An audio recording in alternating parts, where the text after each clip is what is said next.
Some stories find you when you least expect them. This one came to me through a friend who works at an animal shelter in Montana, a place where broken creatures sometimes meet broken people. And somehow, they manage to put each other back together again.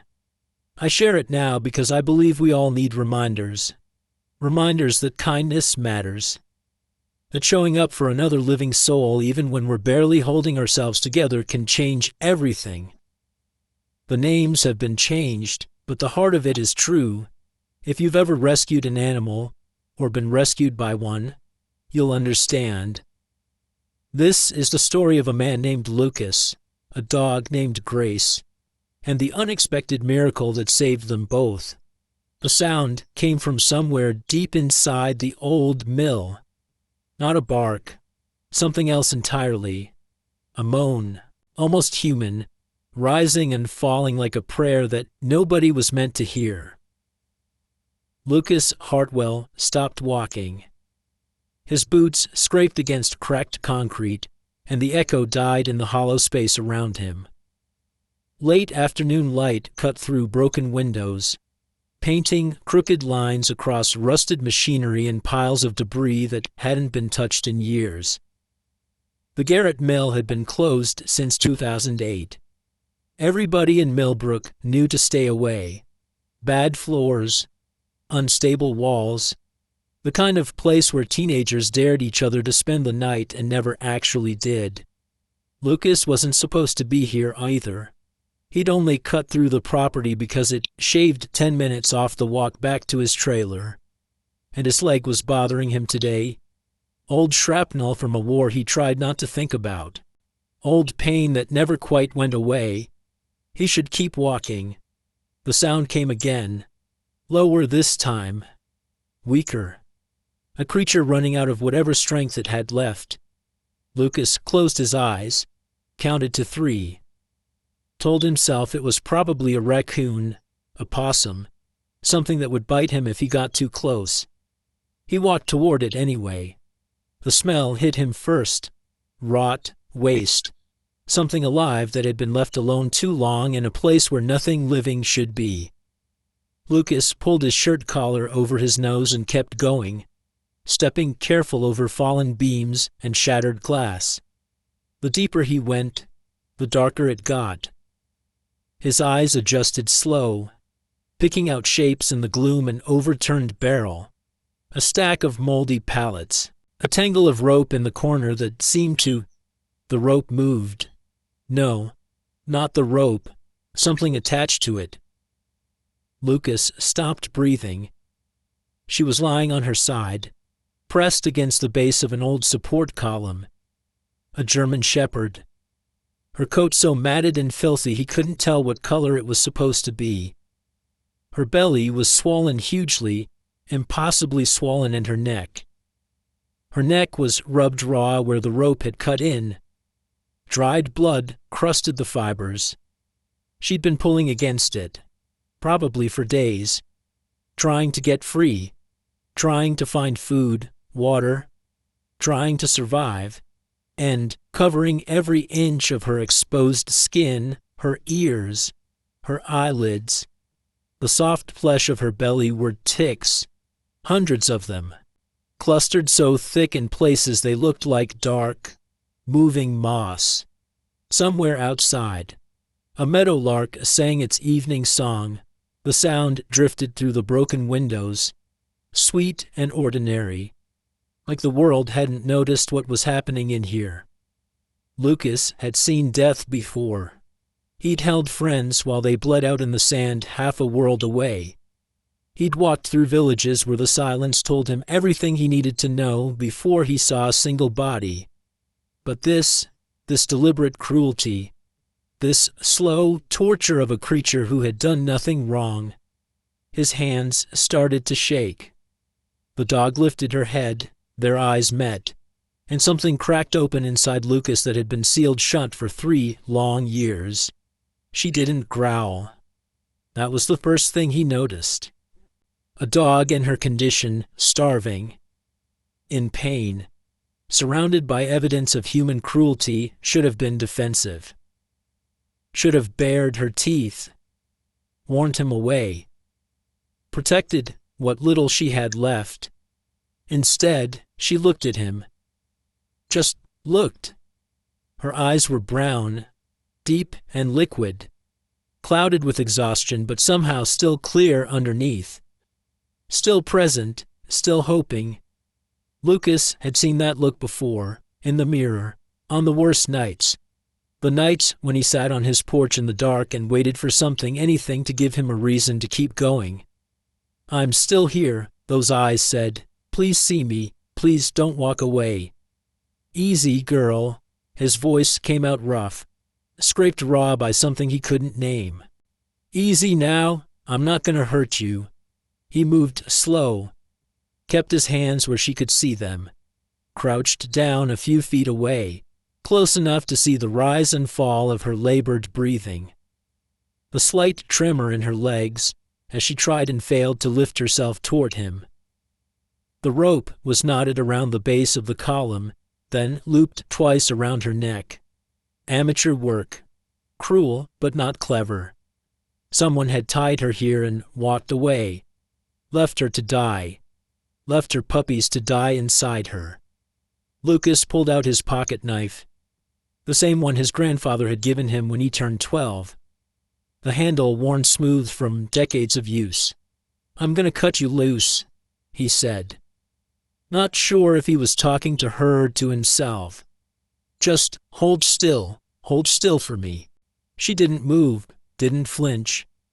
Her eyes tracked his hands as he reached for the rope, and when the blade touched the fibers, she let out a sound, not a whine, not a bark, something in between that made his chest ache. The rope was tight, swollen with moisture and dried blood. He had to saw at it, working the blade back and forth while she held perfectly still beneath him. Finally, it parted. She exhaled. The sound went through Lucas like nothing he could explain, like the first breath after nearly drowning, like coming back from somewhere you never thought you'd return from. "There you go," he whispered. "There you go. You're okay now. You're—" She tried to stand. Her legs buckled.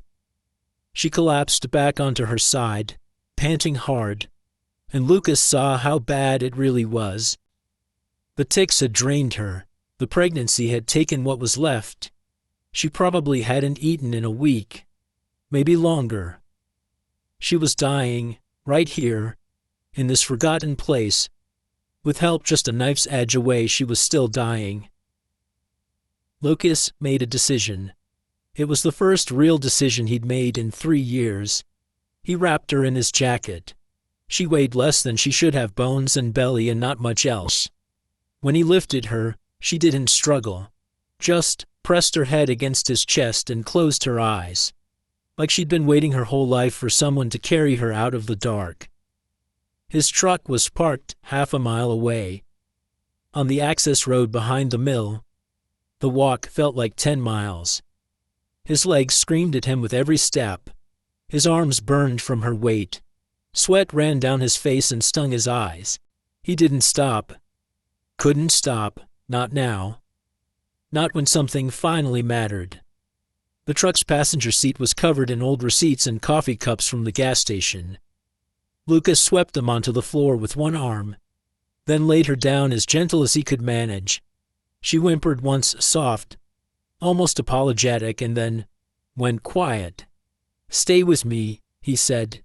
"You hear me? Stay with me." He drove 22 miles to Mitchell Veterinary, the only animal clinic within a reasonable distance. He made it in 14 minutes, running every stop sign, pushing his old truck until the engine groaned in protest, and the whole way. He kept one hand on her side, feeling her breathe, counting the seconds between each rise and fall. "Don't die," he thought. "Don't you dare die. Not when I finally found you. Not when I finally found something worth saving." The clinic was small, a converted farmhouse with a hand-painted sign out front and a gravel parking lot that held maybe 6 cars. Lucas pulled in crooked, killed the engine, and was out the door before the truck stopped rattling. Dr. Sarah Mitchell met him in the lobby. She was a tall woman in her mid-40s, with practical hands and eyes that had seen too much to be surprised by anything anymore. "What have we got?" Found her in the old garret mill, tied up, covered in ticks. "She's pregnant, looks close." Mitchell was already moving, leading him back through a narrow hallway to an examination room that smelled of antiseptic and something warmer underneath the particular scent of animals who'd found their way to safety. "Put her on the table. Careful, support her belly." Lucas laid the dog down and stepped back, suddenly aware of how much blood was on his jacket, how loud his own breathing sounded in the quiet room. A radio played softly somewhere in the back, some country station out of Billings. Merle Haggard singing about the way things used to be. Mitchell worked in silence for a long moment, checking vitals, counting ticks, running her hands along the swollen belly with a gentleness that seemed at odds with her no-nonsense manner. Finally, she looked up. How long was she tied up there? I don't know. A week? Maybe. Could be longer. She's severely anemic. The tick load is significant. And she's going to deliver soon, maybe days, maybe hours. Mitchell's voice was flat, clinical, but her eyes told a different story. Whoever did this didn't care if she lived or died. Will she make it? The question hung in the air. Mitchell didn't answer right away. She pulled off her gloves, one finger at a time, and looked at Lucas with an expression he couldn't quite read. "Maybe. The puppies have a chance if we can keep her stable long enough to deliver, but it's going to be touch and go." She paused. "This is going to cost money. IV fluids, antibiotics, round-the-clock monitoring for at least the first few days. If there are complications with the birth, surgery on top of that. How much? $1,200, could run higher." Lucas worked part-time at a feed store. $1,200 was 3 months of his life. "I'll pay it." Mitchell studied him for a long moment. Whatever she saw, the blood on his hands, the set of his jaw, the something desperate in his eyes, she decided to trust it. "I need someone here tonight. I've got a farm call at dawn I can't cancel. You up for that?" Lucas hadn't spent a night anywhere but his trailer in 3 years. The thought of being somewhere else, surrounded by unfamiliar sounds and smells, made his skin crawl. But the dog was looking at him again. Even now, exhausted and half dead and surrounded by strangers, she was looking at him. "Please don't leave me." "Yeah," he said, "I'll stay." He sat on the floor beside her kennel that night. The clinic was quiet except for the hum of medical equipment and the occasional complaint of a cat somewhere down the hall. A single lamp cast soft shadows across the room. The fluorescent overheads had been turned off hours ago. Mitchell said the dogs rested better in dim light. And Lucas found he did too. He didn't sleep. He watched her breathe, counted the ticks Mitchell hadn't gotten to yet, the ones they'd remove tomorrow when her body was stronger, listened to the soft sounds she made, not quite whimpers, not quite sighs, something in between. And he talked. He didn't mean to. The words just came, spilling out of him like water through a cracked dam. "I knew a dog in Afghanistan, Belgian Malinois. Name was Duke." His voice was barely above a whisper. "Saved my unit twice. Took a bullet from my buddy Marcus once, jumped right in front of him. Caught it in the shoulder. Marcus carried that dog 3 miles to the medic tent." He paused, swallowed hard. "Marcus died anyway. Different day, different bullet. But Duke made it home. Some family in Ohio adopted him afterward. Good for him, I reckon." The dog's ear twitched toward his voice. "You got a name? Somebody must have called you something." She inched her nose toward the kennel bars. Toward him. Lucas reached through. His fingers touched her fur, dirty, matted, but warm. Alive. I'm gonna call you Grace, he said quietly. That's what this is. I think, Grace, getting something you never earned. Something you don't deserve, but shows up anyway.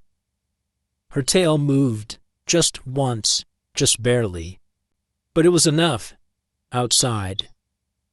The Montana night stretched wide and dark, full of stars that didn't care about the small dramas playing out beneath them. A coyote called somewhere in the hills. The wind stirred the pine trees along the clinic's property line, carrying the smell of coming rain.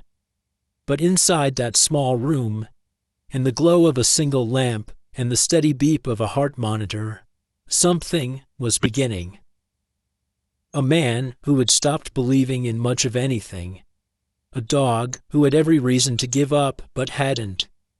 And the fragile, impossible thing growing between them, not hope. Exactly. Something older than hope, something that might, if they were very lucky, turn out to be the same thing as saving each other's lives.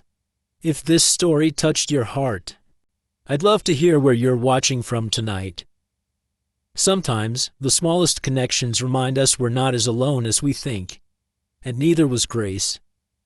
Once Lucas found her, morning light crept through the clinic windows, pale and thin.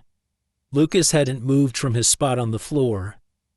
His back ached something fierce.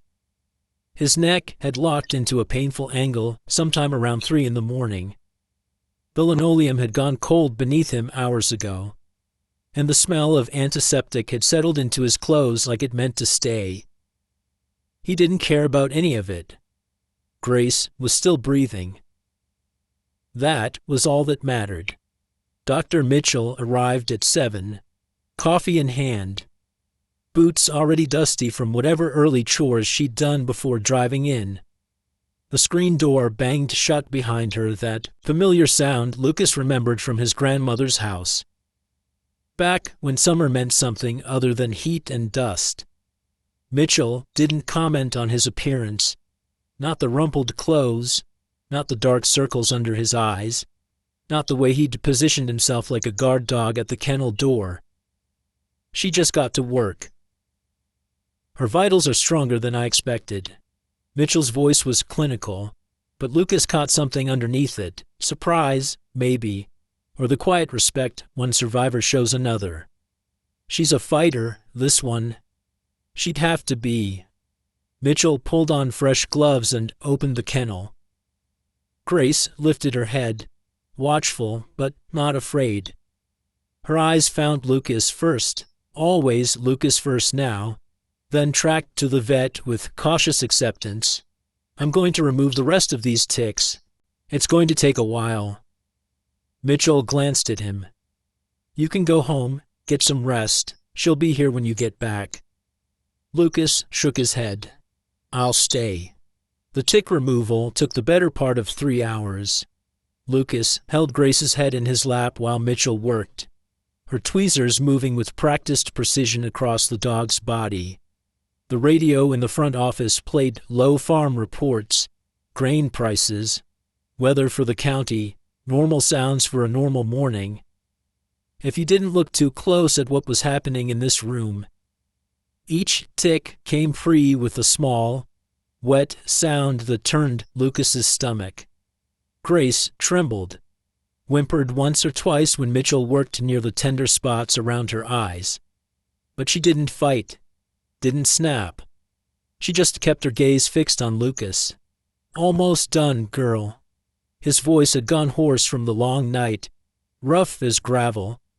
Almost done. You're doing real good. By the time Mitchell finished, she'd filled 2 small containers with the parasites, hundreds of them. The sight made Lucas's jaw clench until his teeth ached. Someone did this on purpose, he said. It wasn't a question. Someone tied her up and left her somewhere they knew nobody would find her. Mitchell stripped off her gloves and dropped them in the waste bin. The snap of latex echoed in the quiet room. That's not neglect, Lucas. That's intent. Who? Mitchell hesitated. She walked to the sink, turned on the water, and washed her hands slow and thorough the way people do when they're deciding how much to say. I've got suspicions, but I need to make some calls before I say anything I can't take back. She dried her hands on a paper towel, met his eyes in the mirror above the sink. You might want to brace yourself. Whoever owned this dog, they're not going to be happy when they find out she survived. A chill ran down Lucas's spine. Outside, gravel crunched in the parking lot. A truck door slammed. The clinic door swung open hard enough to rattle the frame. Lucas was on his feet before he registered moving, his body shifting automatic between the kennel and the entrance. Old instincts, the kind that never really went away, no matter how many years passed or how many miles you put between yourself and the places that made them necessary. The man who walked in was maybe 50, maybe older, hard to tell, under the weathered skin, and the 3-day stubble that had gone past careless into something closer to neglect. He wore a stained Carhartt jacket and jeans that had seen better decades. His eyes were bloodshot. The whites yellowed like old newspaper. And he moved with the careful deliberation of someone who'd been drinking steady for a long time and had learned to hide it. Mostly. The smell hit Lucas a second later. Whiskey. Stale sweat. Something sour underneath. Like clothes left too long in a damp pile. The smell of a man who'd stopped caring what other people thought because he'd stopped caring about much of anything at all. Where's my dog? The words came out flat. Not a question. A demand. Dr. Mitchell stepped forward, positioning herself in the narrow hallway between the lobby and the examination rooms. Her voice stayed level, professional. But Lucas caught the tension in her shoulders, the way her weight shifted slightly onto the balls of her feet. Mr. Briggs, this is a private facility. I need my dog. Carl Briggs's gaze swept past her like she wasn't worth the effort of acknowledging. It landed on the kennel behind Lucas, on Grace, who had lifted her head at the sound of his voice. There she is.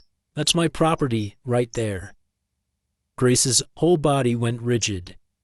Lucas felt it before he saw it, the subtle shift in her breathing, the way her muscles locked up tight, the tremor that ran through her frame like electricity through a wire. She knew this man, knew his voice, his smell, the particular weight of his footsteps on the floor. She was terrified. She's not going anywhere with you, Lucas said. Briggs's attention snapped to him, sizing him up, taking in the military posture that Lucas couldn't quite shake even after 3 years of trying. The steady hands, the flat expression that had faced down worse than a drunk in a vet clinic. Who are you supposed to be? I'm the one who found her tied up in the garret mill, starving, covered in ticks. Lucas didn't raise his voice. Didn't need to. I'm the one who's going to make sure she never goes back to whoever did that to her. Something flickered in Briggs's face. Anger. Yes, that was plain enough to read. But underneath it, something else. Something that looked almost like fear, though it was gone before Lucas could be certain. I don't know what you think you know, but that dog is mine. I got papers. Paid $200 for her 3 years ago at a breeder up in Billings. He took a step forward. His boots left muddy prints on the clean floor. Now get out of my way. Lucas didn't move. She was dying. Briggs. Another day or two and she would have been dead. Her and all the puppies inside her. His voice stayed even. But something cold had settled into his chest. Something that felt like the moments before contact in a firefight. Everything sharp and clear and slowed down to heartbeats. You want to explain to me how your dog ended up tied to a post in an abandoned building with a rope cutting into her neck? Briggs's jaw worked. his hands clenched at his sides, the knuckles going white. I left her somewhere quiet to have her pups. Didn't want her messing up my place with all that. I was going to go back for her. When, after she starved to death, I lost track of time. That ain't a crime, actually. Dr. Mitchell cut in. Her voice is sharp now. It is. I've already filed a report with Animal Control. Felony animal cruelty, given the severity of her condition. I'd suggest you leave before Sheriff Holloway gets here. The name landed like a physical blow. Briggs's face went pale beneath the weathered tan. The yellowed eyes darted between them, calculating, weighing options that were shrinking by the second. You called the sheriff. I called him this morning. First thing. He should be here within the hour. For a long moment, nobody moved.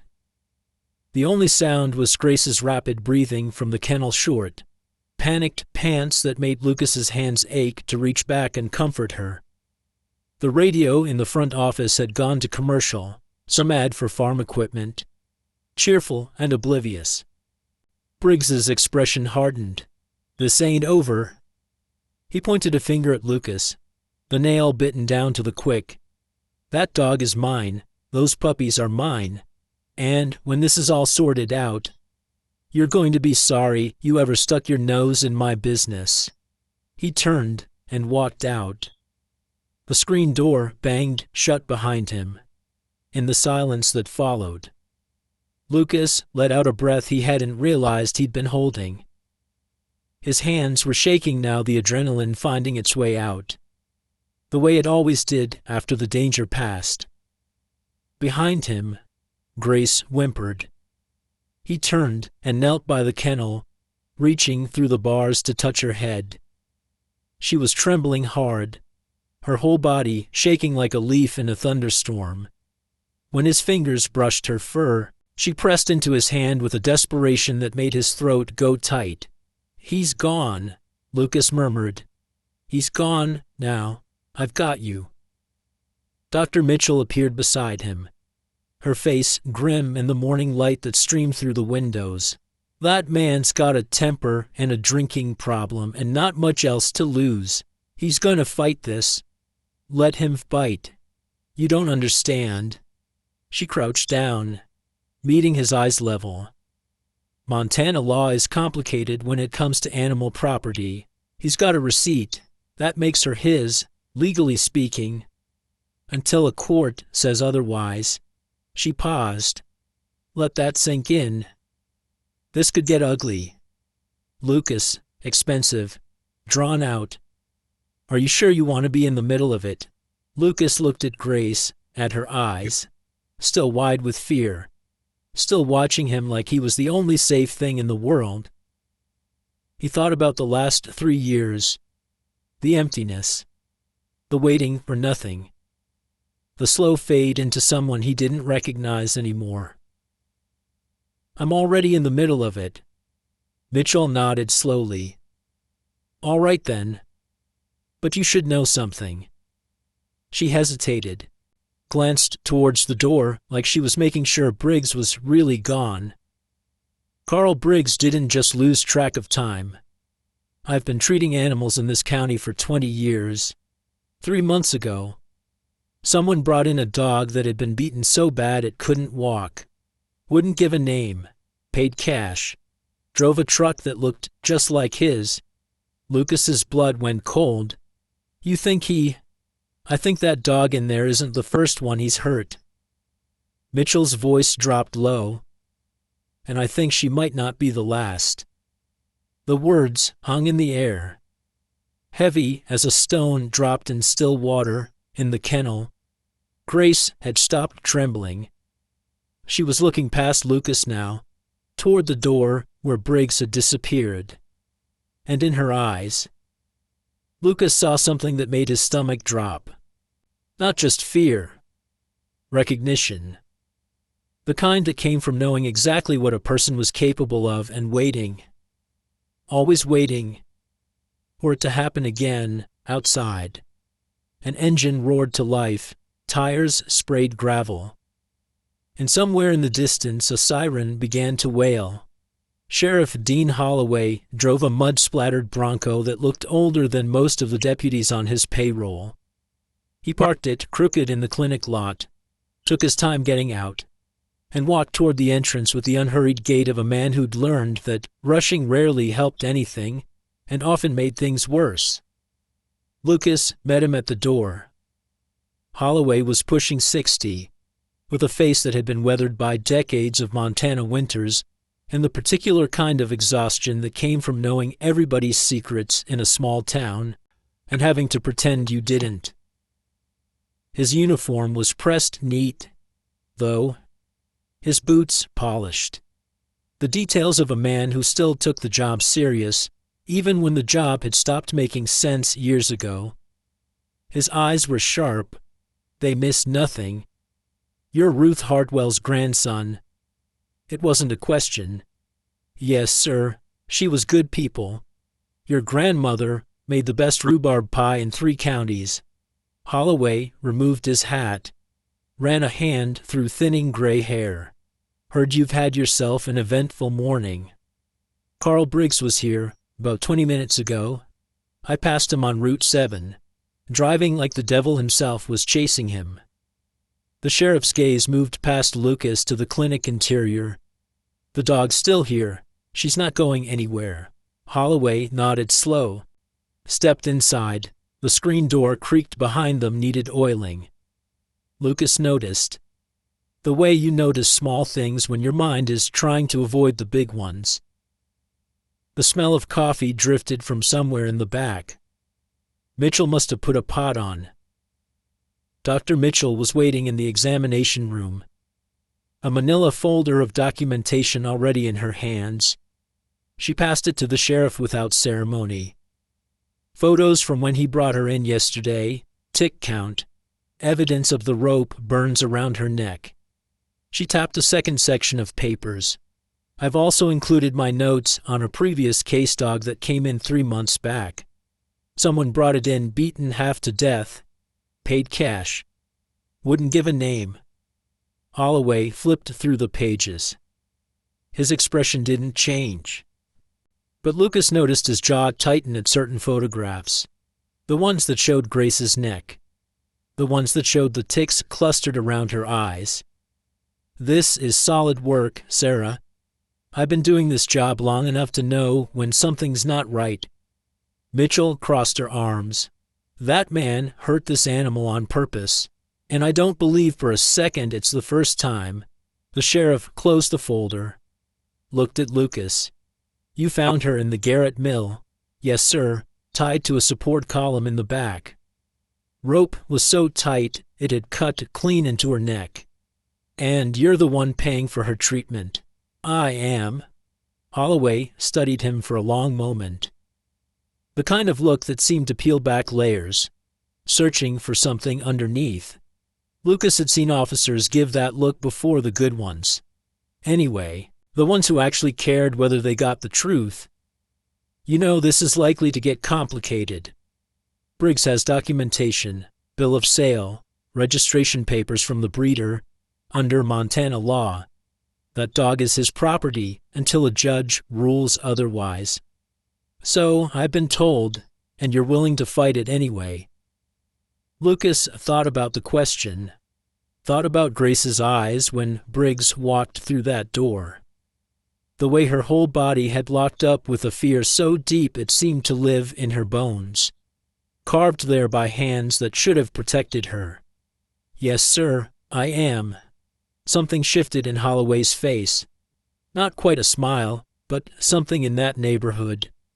"Your grandmother would be proud of you, I reckon." He put his hat back on. "I'm going to pay Carl a visit. Have a conversation about his options. In the meantime, I'd suggest you keep that dog here at the clinic, where it's safe and there's witnesses. And maybe think about getting yourself a lawyer.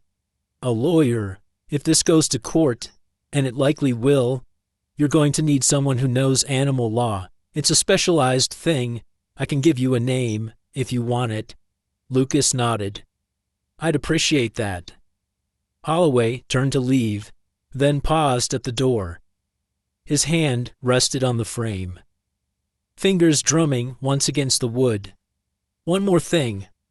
Carl Briggs has got a temper, and he's got a drinking problem, and right now he's got nothing left to lose. That makes him unpredictable. His eyes met Lucas's, and there was something in them that went beyond professional concern. Watch your back, son. Men like that don't always play by the rules, and they don't always care who gets hurt. The door closed behind him. Lucas stood in the silence that followed, listening to the sheriff's Bronco rumble to life and pull away. The clinic felt smaller suddenly, more exposed, like the walls had thinned and anyone who wanted to could see right through them. He walked back to Grace's kennel. She was lying on her side, belly swollen with the lives inside her, breathing slow and steady now that the immediate danger had passed. When she heard his footsteps, her tail gave a weak wag, just once, just enough to say she knew he was there. We're going to figure this out, he told her quietly. I don't know how yet, but we're going to figure it out. Grace's eyes drifted closed. Lucas stayed there, watching her sleep, trying to ignore the cold knot that had formed in his gut and refused to loosen. Holloway's warning echoed in his head on repeat.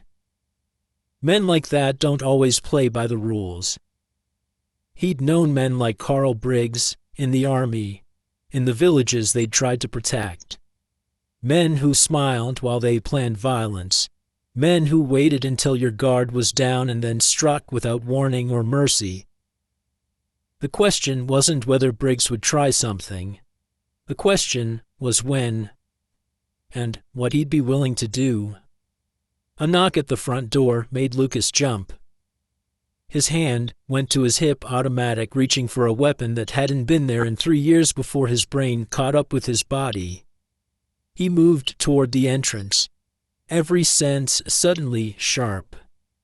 The way the light fell through the windows, the smell of coffee and antiseptic, the distant sound of that radio still playing in the back office, some old Hank Williams song about loneliness and highways. Through the glass panel in the door, he could see a figure on the porch. Small, female, white hair catching the afternoon light like a halo. He opened the door. Eleanor Patterson stood there with a casserole dish in her weathered hands and an expression on her face that was half concern, half the particular kind of determination that only women of a certain age and experience could muster. She wore a house dress with small blue flowers on it and sensible shoes that had seen a lot of miles. The smell of chicken and rice drifted up from the dish, warm and homey and so unexpected that Lucas felt his throat tighten for no reason he could name. I heard what happened, she said without preamble. The whole town's talking already. Carl Briggs showed up here drunk and making threats. Word travels fast. Honey, this is Millbrook. Word travels before it even happens. She pushed past him into the clinic, casserole and all, like she owned the place.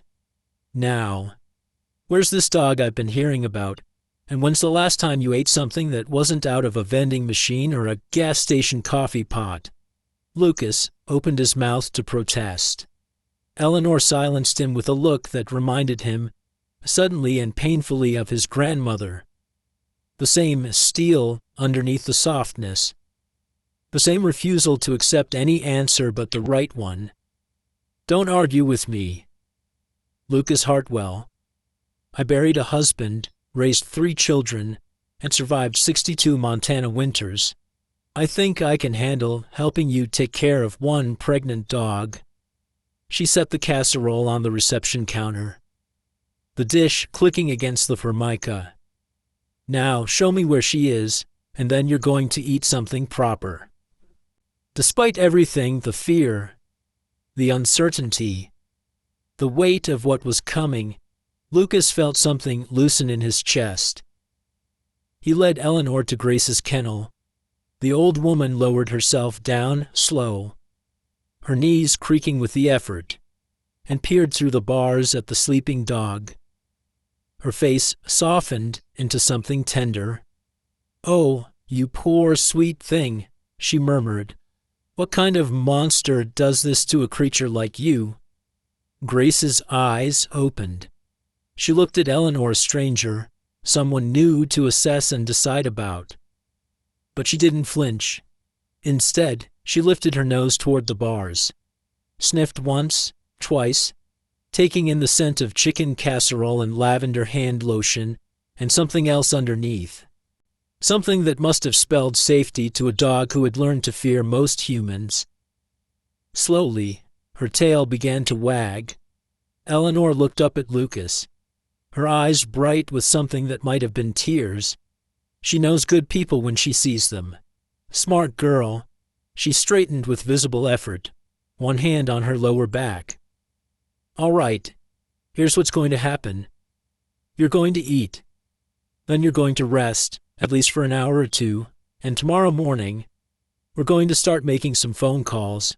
Phone calls, the Methodist Women's Circle, the VFW Auxiliary. Anyone in this town who owes me a favor, which is about half the population."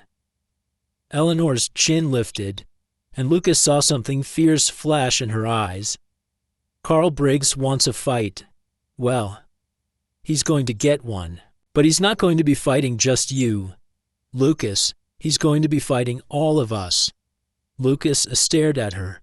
3 years he'd been back in Millbrook. 3 years of keeping his head down, avoiding eye contact, disappearing into the background of a town that had known his grandmother but didn't know him.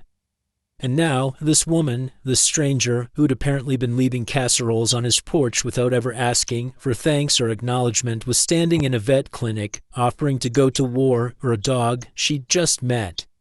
Why? The word came out before he could stop it. Why would you do all that? Eleanor's expression changed. Something sad moved behind her eyes, mixing with the determination.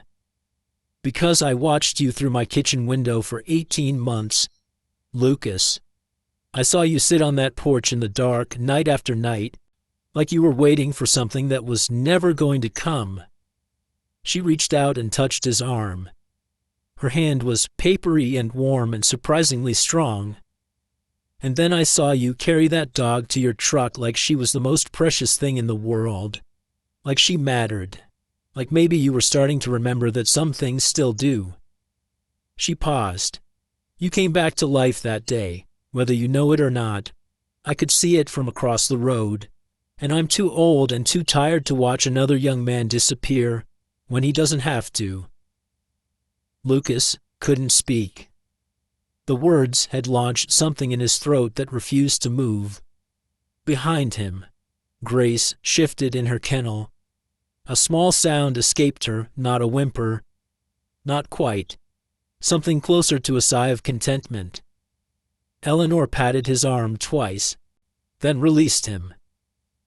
"Now eat your casserole before it gets cold, and then we'll talk strategy." She walked toward the front of the clinic, already pulling a cell phone from her pocket. It was an old flip phone, Lucas noticed, the kind nobody made anymore.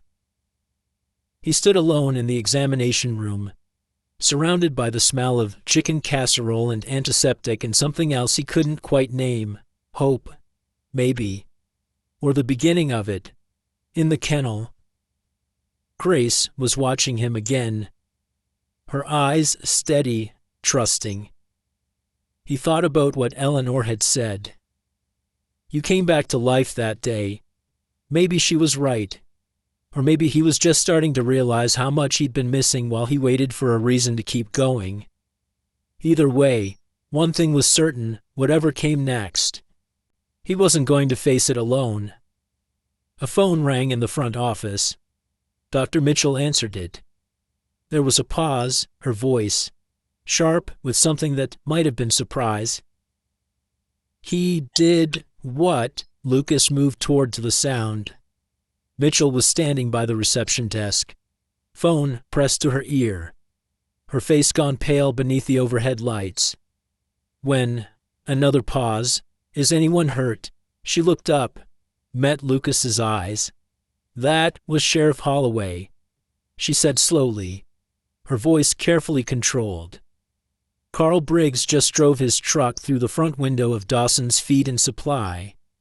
Lucas's blood went cold. Hank's fine. He wasn't in the front of the store when it happened. Mitchell set down the phone, her hand trembling slightly. But Lucas, Briggs was screaming your name. The whole time he was doing it. Holloway said he was shouting that this was all your fault. The words hung in the air. Outside, the afternoon sun continued to shine. Birds sang in the trees along the parking lot. The world looked normal, peaceful, ordinary. But Lucas knew better now. This wasn't over, it was just beginning. The feed store looked like a bomb had gone off. Lucas pulled up 20 minutes after the call, his truck skidding to a stop on the gravel shoulder. Yellow police tape already cordoned off the front of the building. Fluttering in the afternoon breeze like something festive at a parade nobody wanted to attend. Glass glittered across the sidewalk, catching the sunlight. The F-150's front end jutted through what used to be Dawson's display window. Its hood crumpled against a toppled shelf of seed bags that had split open and spilled their contents across the floor. The smell hit him when he stepped out of the truck. Grain dust, motor oil. Something sharper underneath the hot metal scent of an engine that had been pushed too hard and hadn't cooled down yet. A small crowd had gathered on the opposite sidewalk. The usual mix of curious neighbors and concerned business owners from the shops along Main Street. Their voices rose and fell in waves of shock and speculation. The particular hum of a small town processing something it hadn't expected and didn't know how to handle. Lucas pushed through them. Hank Dawson sat on an overturned milk crate near the side entrance, a wool blanket wrapped around his shoulders despite the mild afternoon warmth. His face was pale beneath the weathered tan, and his hands, those steady hands that had seen a war and built a business and never once trembled in all the years Lucas had known him, were shaking. Hank. The older man looked up. Something flickered in his eyes. Relief, maybe, or the bone-deep exhaustion of a man who'd lived long enough to know that some days just went bad and there wasn't anything you could do about it. Lucas, you shouldn't be here, son. I had to see. Lucas crouched beside him, keeping his voice low enough that the gathered crowd couldn't hear. Are you hurt? Few scratches from the flying glass. Nothing that won't heal. Hank's gaze drifted to the destroyed storefront, to the truck still embedded in what used to be his life's work. I was in the back when it happened. Heard the engine revving outside. Thought somebody was just pulling in too fast the way folks do sometimes. Then the whole building shook like the good Lord himself had reached down and given it a push. Did you see him? Saw enough? Hank's jaw tightened, the muscles working beneath skin that had gone thin with age. He was screaming your name, Lucas, over and over, like a man possessed. Said this was all your fault. Said you stole something that belonged to him and now everybody was going to pay for it. His voice dropped lower still. Deputies had to drag him out of that cab. He was still swinging when they put the cuffs on. Lucas's stomach churned.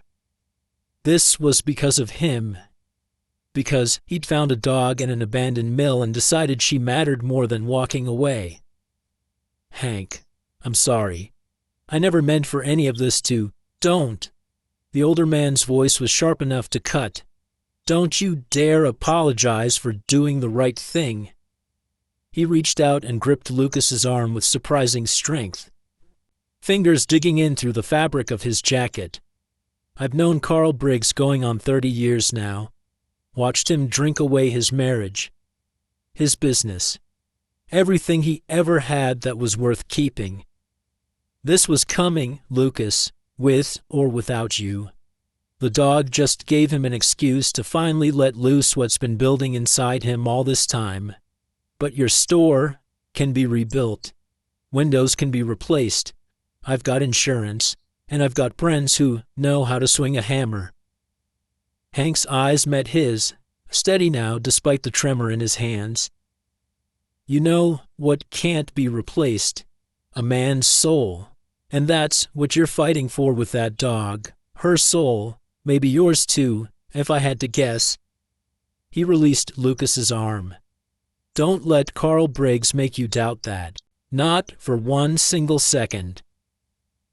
A commotion near the police tape drew their attention. Sheriff Holloway was walking toward them, his boots crunching on broken glass, his face set in lines that looked like they'd been carved from granite. Behind him, 2 deputies were loading Carl Briggs into the back of a patrol car. Even from this distance, Lucas could see the man struggling against his restraints, his mouth moving in what looked like a continuous stream of words that the wind carried away before they could reach anyone's ears. Their eyes met through the car window. Carl stopped struggling. He just stared and smiled. The expression sent ice down Lucas's spine. It wasn't the smile of a man who'd been caught doing something wrong. It was the smile of a man who thought he'd already won something, who thought that whatever happened next, he'd gotten exactly what he wanted. Holloway reached them, slightly out of breath from picking his way through the debris field. Mr. Dawson, how are you holding up? I'll live. Store's seen better days. But so have I. We'll get you squared away. Insurance adjusters, cleanup crews. Whatever you need, my office will coordinate. The sheriff turned to Lucas. His voice dropped half an octave. You and I need to talk. About what specifically? About Carl Briggs. Holloway glanced back at the patrol car, where Briggs was still watching them through the rear window, still wearing that smile. He's going away for this. Assault with a deadly weapon, destruction of property, probably a handful of other charges once the county prosecutor gets creative with it. But that's not what worries me. What does? The sheriff lowered his voice further, stepping close enough that Lucas could smell the coffee on his breath and the faint hint of aftershave that had probably been applied before dawn. When we pulled him out of that truck, he was ranting. Most of it was nonsense, the booze doing his talking for him. But he said something that stuck with me. Holloway's eyes were grave in a way that went beyond professional concern. He said, if I can't have her, nobody will. Must have repeated it a dozen times. If I can't have her, nobody will. Lucas's blood went cold. You think he meant Grace? I think Carl Briggs is a man with nothing left to lose and a whole lot of rage looking for somewhere to land. Right now. That somewhere is you and that dog. The sheriff straightened, his hand resting on his belt near the radio. I'm going to recommend the judge deny bail, but even if he's locked up, even if he stays locked up, he's got friends out there, people who owe him favors from the old days. This might not be over just because he's behind bars. What exactly are you telling me? I'm telling you to watch yourself. Watch the clinic. Watch your trailer. Holloway put his hat back on, adjusting it with the practiced motion of a man who'd done it 10,000 times. And maybe think about moving that dog somewhere less predictable, somewhere people can't find as easy. He walked away, leaving Lucas standing in the glass-strewn afternoon with Hank's words still echoing in his head. Her soul, maybe yours too. He looked at the ruined storefront, at the crowd of neighbors, some of whom he recognized from years ago, most of whom he'd spent the last 3 years deliberately avoiding, at the patrol car pulling away from the curb. Carl Briggs's face visible through the rear window until the vehicle rounded a corner and disappeared from sight. Something had shifted. Not just in Millbrook, not just in how people looked at him or whispered when he walked past. In him. For 3 years. Lucas had been waiting for the guilt to fade, waiting for the nightmares to stop finding him in the dark hours before dawn, waiting for some sign that his life was supposed to mean something after Marcus died and he walked away without a scratch. Now he had it. A pregnant dog with eyes that trusted him completely. A town that was starting to rally around a cause bigger than any one person's grief. An enemy who wanted to destroy everything Lucas was trying to build before he even finished building it. He thought about Grace, about the puppies growing inside her, getting stronger every day, about what Briggs had said. If I can't have her, nobody will. Lucas walked back to his truck. He had phone calls to make, plans to set in motion, a dog to protect. And this time, he wasn't going to fail. Not this time. The drive back to the clinic took 15 minutes. Lucas spent every one of them checking his mirrors, watching for vehicles that might be following, scanning the side roads and driveways for any sign of trouble lying in wait. Nothing. Just empty Montana highway stretching toward the mountains and the endless sky above. Turning gold as the afternoon started its slow slide toward evening. But the unease wouldn't leave him. It sat in his chest like a stone, heavy and cold. He pulled into the clinic lot and sat for a moment. Engine idling.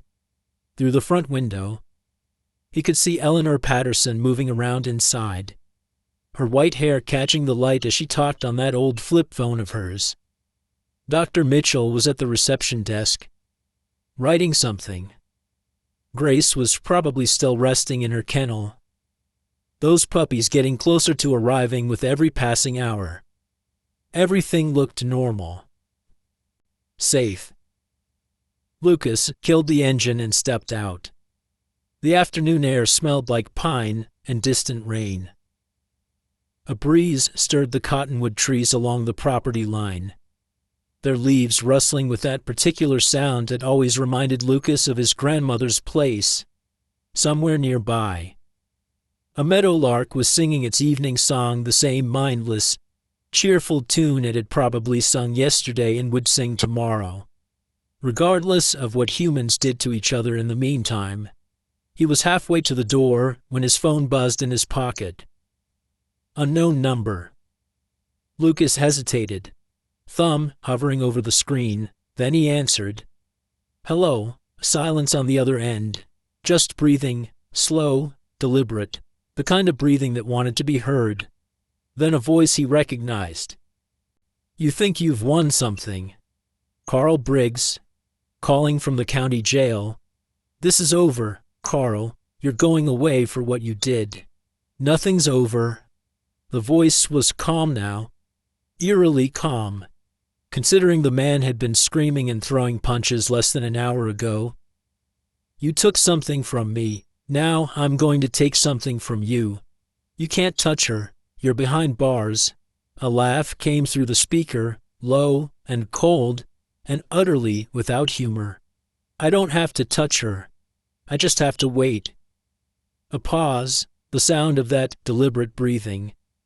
Dogs die all the time, Lucas. Accidents happen. Poison gets into food that nobody checked careful enough. Gates get left open near busy roads by people who don't know any better. Another pause, longer this time. You can't watch her every second of every day, and neither can your new friends. Lucas's grip tightened on the phone until the case creaked. I'm not going to do anything. That's the beauty of it. See, I don't have to lift a finger. The smile was audible in Briggs's voice, spreading across the words like something rotten. But you're going to spend every day wondering. Every night lying awake asking yourself, is tonight the night? Is this the moment it all falls apart? A soft exhale. That's my gift to you. Lucas, the waiting, the fear, the knowing that sooner or later, when you least expect it, something bad is going to happen to that dog, and there won't be a single thing you can do to stop it. The line went dead. Lucas stood frozen in the parking lot. Phone still pressed to his ear. Heart hammering against his ribs hard enough that he could feel it in his throat. Inside the clinic, Grace was sleeping, trusting, carrying 5 new lives inside her that had no idea what kind of world they were about to enter. And somewhere in a jail cell 30 miles away, a man with nothing left to lose was already planning his revenge. Lucas lowered the phone. His hands were steady, his mind was clear, but underneath the calm, a single thought kept circling like a vulture over carrion. How do you protect something you love from an enemy who has nothing to lose and all the time in the world to wait? He didn't have an answer yet, but he was going to find one. Lucas didn't tell anyone about the phone call. Not Eleanor, who was still working the phones in the front office, her voice rising and falling as she rallied support from every corner of Millbrook and beyond. Not Dr. Mitchell, who had enough to worry about with Grace's delivery getting closer by the hour. Not even Hank, who called that evening to check in and assure Lucas that the insurance would cover most of the damage, and he shouldn't lose a minute's sleep over it. He kept Carl's words locked inside, where they coiled and waited. You can't watch her every second. 3 days passed. Lucas moved Grace to his trailer on Mitchell's recommendation. Fewer people coming and going meant fewer chances for something to slip through. Easier to control who got close and who didn't. He set up a space for her in the corner of his bedroom, piling old blankets into a nest she could settle into when the time came. The wool ones had belonged to his grandmother still smelled faintly of her lavender sachets after all these years. Grace seemed to like them. She'd nose around in them for a while each night, arranging them just so before finally circling 3 times and lying down with a heavy sigh. Lucas barely slept. Every sound outside the trailer sent him bolt upright in the dark. A car passing on the gravel road, a branch scraping against the aluminum siding in the wind, the distant yip of coyotes hunting in the hills. His hand would reach for the baseball bat he'd propped against the nightstand before his eyes were even fully open. The nights stretched long and strange, time moving different when you were waiting for something bad to happen. Grace watched him through it all. She knew something was wrong. Dogs always did. They could read the tension in how you held your shoulders, hear the worry in the rhythm of your breathing. She'd press her nose against his palm when the darkness got too heavy, or rest her head on his knee while he sat at the kitchen table pretending to eat whatever Eleanor had brought over that day. Eleanor came by twice daily now, sometimes 3 times. She brought food. Lucas barely touched chicken pot pie, beef stew, cornbread that was still warm from her oven. She brought updates on the community response, too. The Methodist Women's Circle had started a collection fund. The VFW Auxiliary was organizing volunteers to help patrol the roads around Lucas's property in shifts. Half the town, it seemed, had decided that Grace's puppies belonged to all of them. You're not alone in this, Eleanor kept telling him. Don't you forget that. But in the dark hours before dawn, when the trailer creaked and settled around him and Grace's breathing was the only sound, Lucas felt very alone indeed. You can't watch her every second. On the 4th night, she went into labor. It started just past midnight. Lucas was dozing in the chair beside her nest, not really sleeping, just floating in that gray space between waking and dreaming where the mind never quite lets go when he heard her whimper. Not the soft sound she made when she was dreaming. Something sharper, more urgent. He was on his feet before his eyes fully opened. Grace was circling in her nest, pawing at the blankets, trying to rearrange them into something that would never be quite right enough. Her sides heaved with each breath, the muscles beneath her skin rippling in waves that looked almost like something moving underneath. She lowered herself down, then stood again immediately, unable to find comfort in any position. Lucas grabbed his phone, dialed Dr. Mitchell's emergency number. "She's starting. I'm on my way. 20 minutes. Maybe less." Mitchell's voice was calm, steady, the voice of someone who'd done this 100 times and knew panic didn't help anyone. "You remember what I told you? Keep her comfortable. Watch for signs of distress. Don't interfere unless something goes wrong." "That's right. You've got this, Lucas. I'll be there soon." The line went dead. Lucas knelt beside the nest. Grace's eyes found his immediately. There was fear in them, the ancient, bone-deep fear of any creature about to do something dangerous and irreversible. But there was trust there too, the trust he'd earned over these past days, one gentle touch at a time, one quiet night after another. "I'm here," he said softly. "I'm right here. You're not alone, girl." She licked his hand once. Then the next contraction hit, and she curled around herself with a sound that made Lucas's chest ache in places he'd forgotten existed. The first puppy came 43 minutes later. Lucas had seen death before. Every form it could take. The quick deaths and the slow ones. The violent and the peaceful. The ones that came as mercy and the ones that came as cruelty. He'd thought he understood what life was, the opposite of all that darkness. The absence of ending. He'd been wrong. Life was this. Messy and raw and primal. Grace straining and pushing, her whole body working toward something bigger than herself. Then a slick, squirming shape sliding free. Still wrapped in membrane, impossibly small. Grace turning immediately. Instinct older than thought taking over, tearing the sack open with her teeth and cleaning her firstborn with fierce, desperate licks. The puppy gasped, squeaked, drew its first breath. Lucas realized he was crying.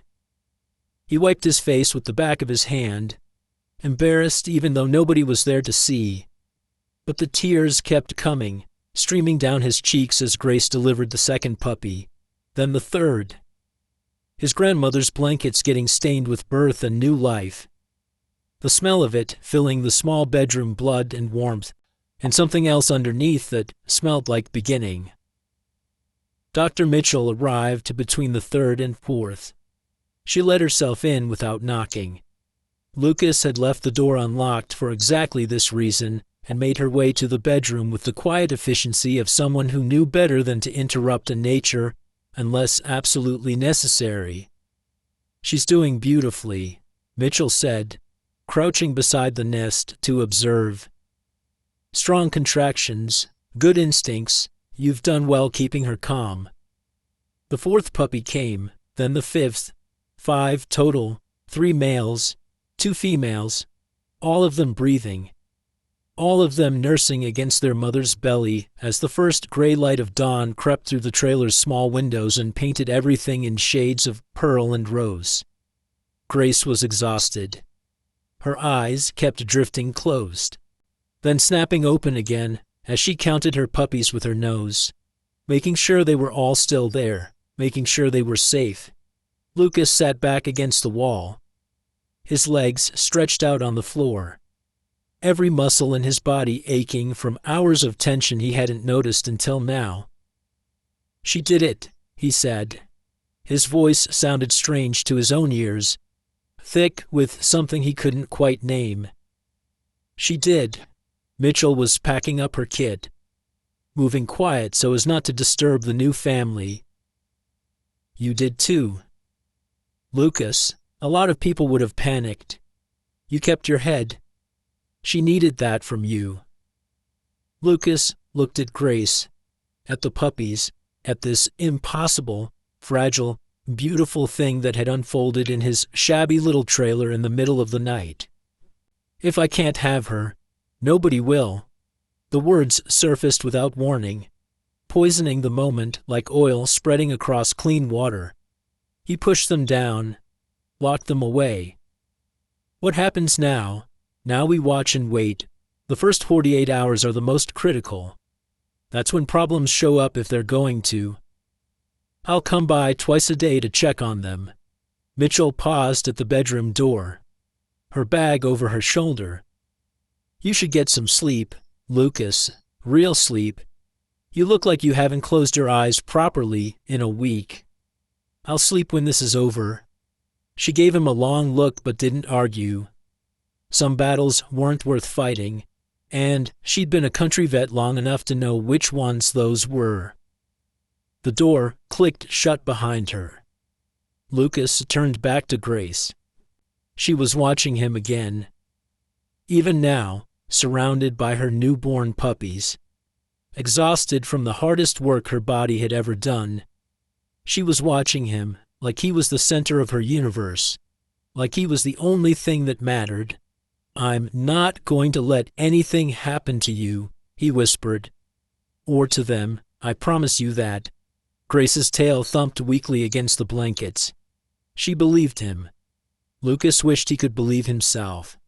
The next 2 days blurred together into a haze of feedings and checkups, and the constant low-grade anxiety that never quite faded, no matter how hard he tried to push it down.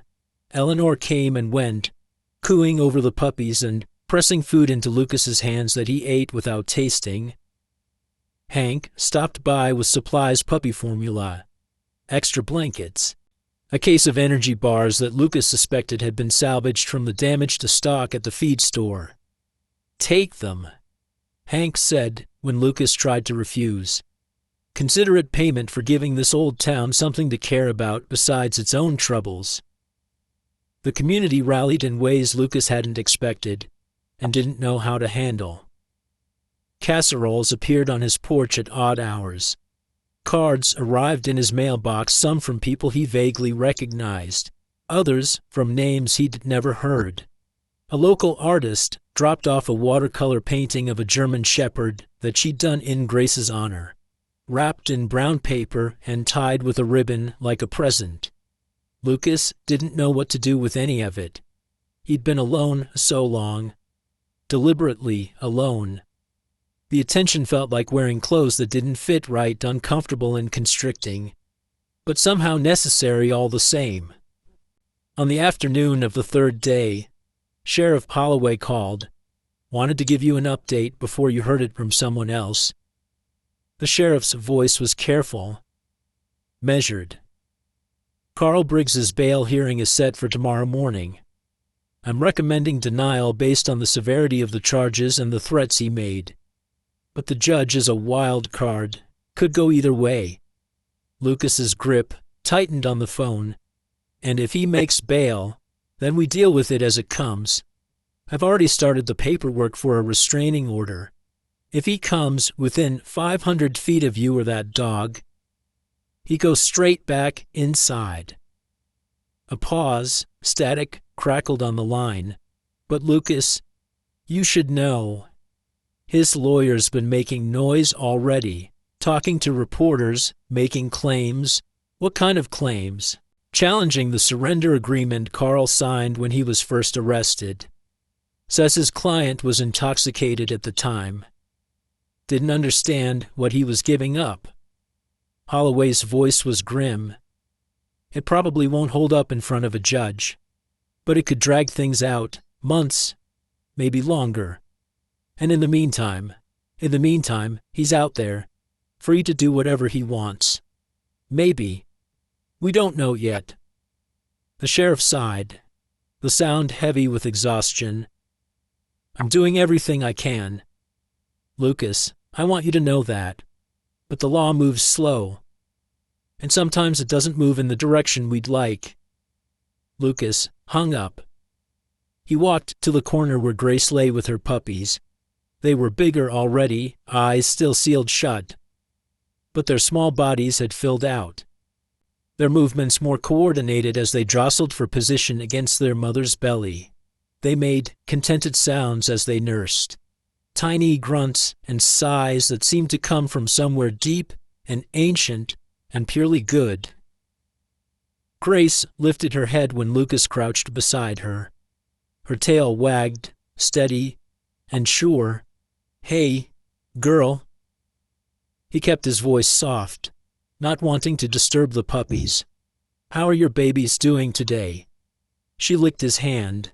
That was her answer to everything now. A lick, a wag, the simple and uncomplicated language of trust. Lucas stayed there for a long time, watching the puppies sleep against their mother's warmth, watching Grace watch him, feeling the weight of everything he'd taken on settling deeper into his bones with each passing minute. He thought about Carl Briggs, about the phone call, about the smile through the patrol car window. You can't watch her every second. Maybe not, but he could try. The sun set outside the trailer windows, painting the sky in shades of orange and pink before fading into the deep blue of early evening. Lucas turned on a single lamp in the corner, keeping the light low so the puppies could rest undisturbed. Outside, the world went on without him. Cars passed on the distant highway, their headlights sweeping across the hills. A dog barked somewhere in the valley, not Grace. Some neighbor's pet calling out to the growing dark. The normal sounds of a Montana evening, unchanged by the small drama playing out in this trailer at the edge of town. Lucas was just starting to relax, just starting to think that maybe, just maybe, things might actually be okay when his phone buzzed on the kitchen counter. A text message. Unknown number. He picked up the phone, opened the message. 3 words glowed on the screen. Bail granted, tomorrow. Lucas stared at the words until they stopped making sense, until they were just shapes and light that meant nothing at all. In the corner, Grace whimpered softly in her sleep. And outside the trailer windows, the Montana darkness pressed close against the glass like something patient, something waiting. Carl Briggs walked out of the county jail at 9:47 on a Tuesday morning. The sun was bright, too bright. It stabbed at his eyes after 5 days of fluorescent tubes and gray concrete. And he stood on the sidewalk for a long moment just blinking, trying to remember what the outside world looked like when you weren't seeing it through bars. It didn't look like much. His truck was still impounded somewhere evidence. They'd called it, from the feed store mess. His wallet held $11 in change, plus a credit card he already knew would bounce if he tried to use it. His phone was dead. Had been dead since the night they'd booked him. And he didn't have a charger anymore because everything he owned was sitting in garbage bags on a porch he couldn't go back to. The bail bondsman had dropped him at the curb without a word. Just business. Nothing personal. The man's eyes had slid right past Carl, like he was already invisible. Already nothing. Carl started walking. The streets of Millbrook looked different somehow. Smaller. Meaner. The buildings he'd passed 1,000 times seemed to lean away from him as he walked, like they knew what he'd done and wanted nothing to do with him. People he'd known for 30 years crossed to the other side of the street when they saw him coming. Martha Hendricks, whose transmission he'd rebuilt twice for half what the dealer would have charged, pulled her grandson close to her hip and hurried past with her eyes fixed on the sidewalk. Tom Bradley, who'd bought him drinks at the Elk Lodge every Friday night for 15 years, looked right through him like Carl was made of glass. He was a monster now.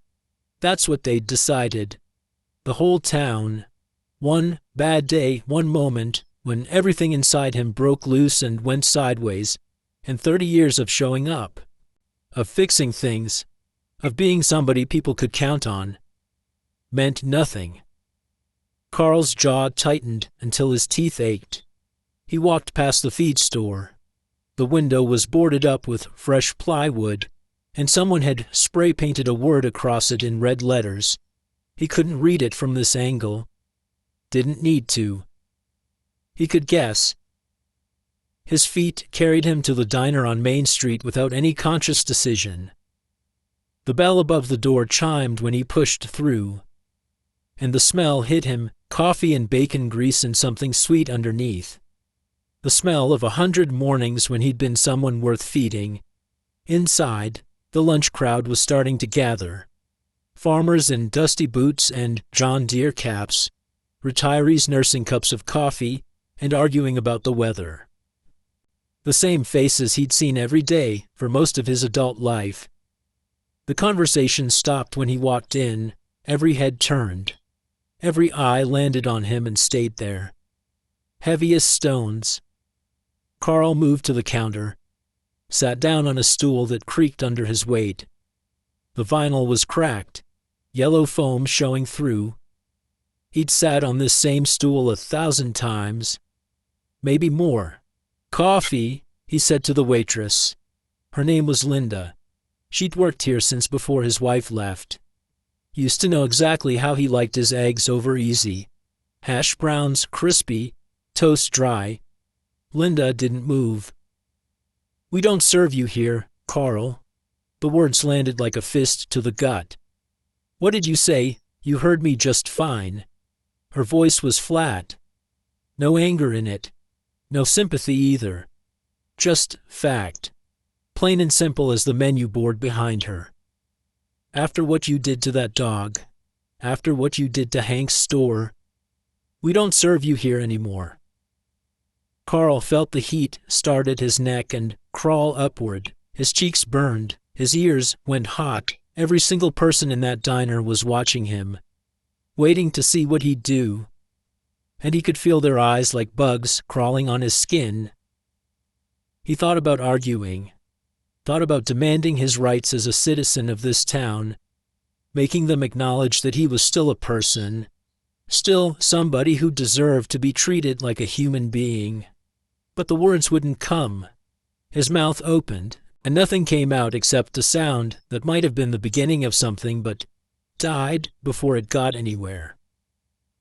He stood up, knocked the stool over. The crash echoed through the silent diner. He didn't pick it up.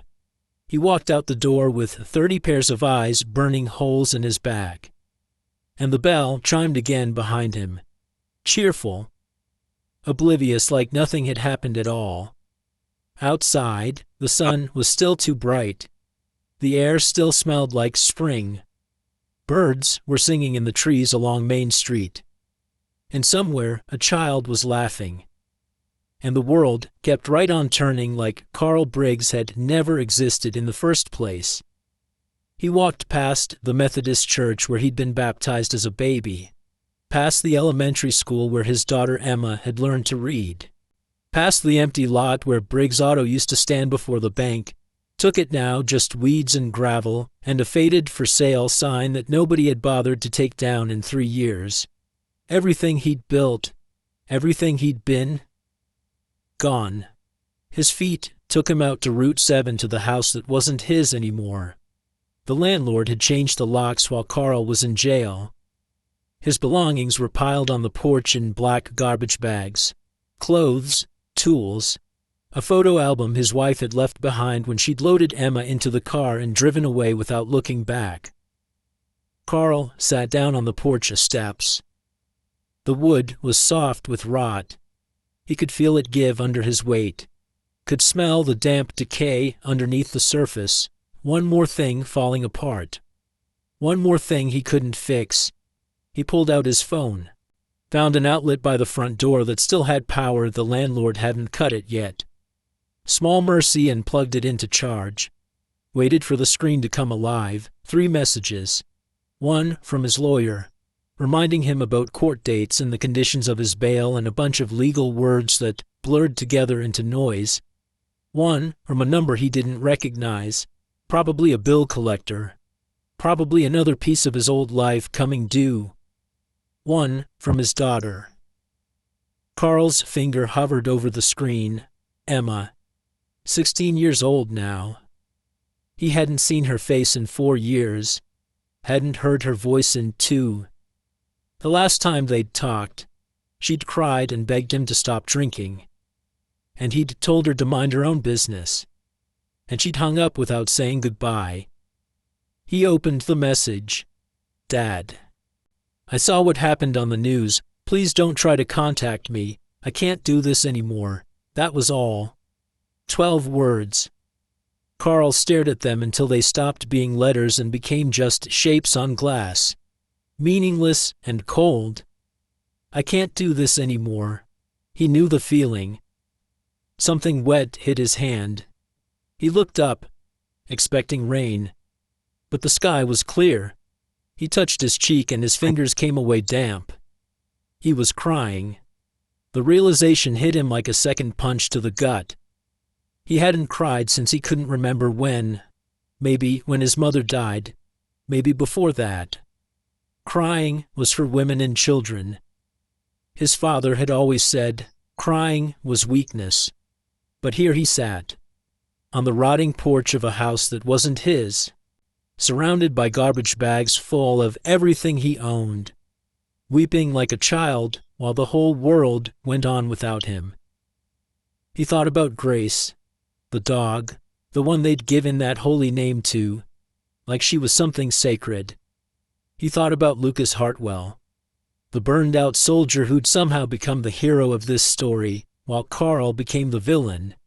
He thought about the puppies, $800 each. The breeder had said when he'd bought Grace 3 years ago, 5 puppies would have been $4,000, enough to start over somewhere, enough to prove he wasn't what everyone said he was. The anger came back. It always came back. Carl stood up, grabbed one of the garbage bags, the one with his clothes. His last clean shirts and the work boots he'd had resoled twice because he couldn't afford new ones. He started walking. He didn't know where he was going. Didn't care. Just needed to move. Needed to feel like he was doing something other than sitting still and letting the world crush him flat. The afternoon stretched long and golden across the hills. He found himself at the edge of town, near the old mill where everything had started. Yellow crime scene tape fluttered across the entrance, though whoever put it there was long gone now. The building looked worse in daylight holes in the roof. Walls leaning at angles that couldn't be safe. The whole thing one good wind away from coming down. Carl ducked under the tape, inside. The mill was exactly how he remembered. Dark, damp, the smell of rust and rot and decades of abandonment. Water dripped somewhere in the back, a steady plinking sound that echoed off the concrete walls. He walked to the corner where he'd tied her up. The rope was gone, taken as evidence. Probably. But the post was still there. And the stains on the concrete floor were still there too. Dark patches that could have been oil or water or something else entirely. Carl's knees buckled. He went down hard. His kneecaps cracking against the concrete. The pain shot up through his thighs. But he didn't try to get up. Couldn't try. His whole body had stopped listening to him. He remembered tying the knot. Remembered the way she'd looked at him, not with fear. Not yet. But with confusion. Why was he doing this? What had she done wrong? He remembered walking away, telling himself he'd come back in a few days. Once she'd had the puppies and he'd figured out what to do with them.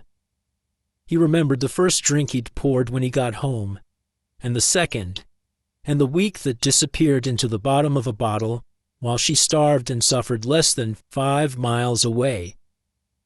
I'm sorry. The words came out cracked and broken, barely louder than a whisper. Nobody was there to hear them.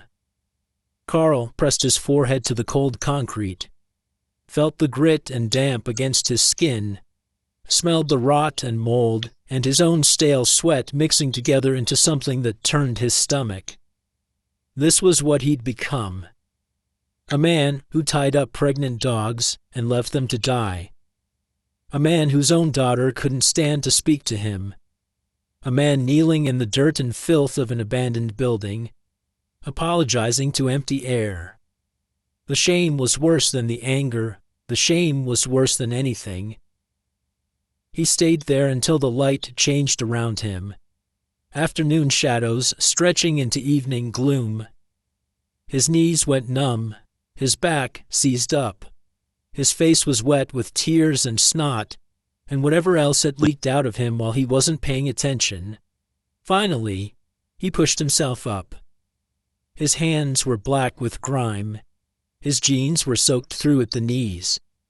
His shirt had torn on something when he'd gone down, and he hadn't even noticed. He looked like exactly what he was. A man with nothing left. Carl was halfway to the door when he heard it. A car engine, close and getting closer. Headlights swept through the broken windows, casting wild shadows across the walls. Carl froze, the engine cut off. A door opened, then closed with a solid thunk. Footsteps crunched on gravel outside. Then a voice he recognized. Carl Briggs. Sheriff Holloway stepped through the entrance, one hand resting on his belt near the holster. His face was unreadable in the dim light. Got a call from someone who saw you heading out this way. Thought I'd come check it out myself. Carl's mouth was dry. I wasn't doing anything wrong, just remembering. The sheriff's voice was flat. This is a crime scene, Carl. You're not supposed to be anywhere near here. Violation of your bail conditions. I know. I just needed to. You just needed to what? Carl didn't have an answer. Holloway studied him for a long moment, taking in the wet knees, the dirty hands, the face of a man who'd run out of places to hide from himself. Come on, the sheriff finally said. I'll give you a ride back toward town. I don't want. That wasn't a request. Carl. The drive was silent. Neither man spoke. The only sounds were the engine's rumble and the crackle of the police radio. Dispatchers calling out codes and addresses that meant nothing to Carl. They were passing the veterinary clinic when Holloway slowed the Bronco. That's where she is now, the sheriff said quietly. The dog. She's at Lucas Hartwell's place, but she had her puppies here. 5 of them, all healthy. Carl stared out the window at the small building with its hand-painted sign and its gravel lot, and its single light burning in the back. Why are you telling me this? Because I want you to understand something. Carl. Holloway's voice was tired now. The weariness of a man who'd seen too much and couldn't stop seeing it. That dog you left to die, she's got a real life now. People who love her, a future worth having. He glanced at Carl. You could have had that too. Once upon a time, but you made choices, and choices have consequences. Carl's jaw tightened. I know about consequences. Do you? The sheriff pulled over, stopped the Bronco at the side of the road, turned to face Carl directly. Because, from where I'm sitting, you look like a man still looking for somebody else to blame. The dog, Lucas Hartwell, the whole town that won't give you the time of day anymore. His eyes were hard in the dashboard light. When are you going to stop running, Carl? When are you going to look in the mirror and see what everybody else already sees? The words hit like blows. Carl wanted to fight back, wanted to explain himself, defend himself, make this man understand that he wasn't a monster. He was just what a drunk who hurt animals, a father his own daughter couldn't love anymore. Looking into Holloway's eyes, Carl couldn't find a single word worth saying, The silence stretched. Finally, the sheriff sighed. There's a shelter on Oak Street. They've got beds, hot food, people who can help you get on your feet, if you're willing to let them. He put the Bronco back in gear. What you do after that is up to you. The shelter was a converted church basement. Fluorescent lights buzzing overhead. Folding cots lined up in rows. The smell of industrial cleaner not quite covering something older and sadder underneath. Carl signed in with a volunteer who looked right through him like he was already a ghost. Found an empty cot in the corner. Lay down without taking off his shoes. Stared at the water-stained ceiling and waited for sleep that wouldn't come. When are you going to look in the mirror? The question circled in his head like a vulture. He thought about Emma.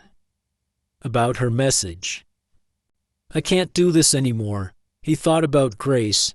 About the puppies he'd never see.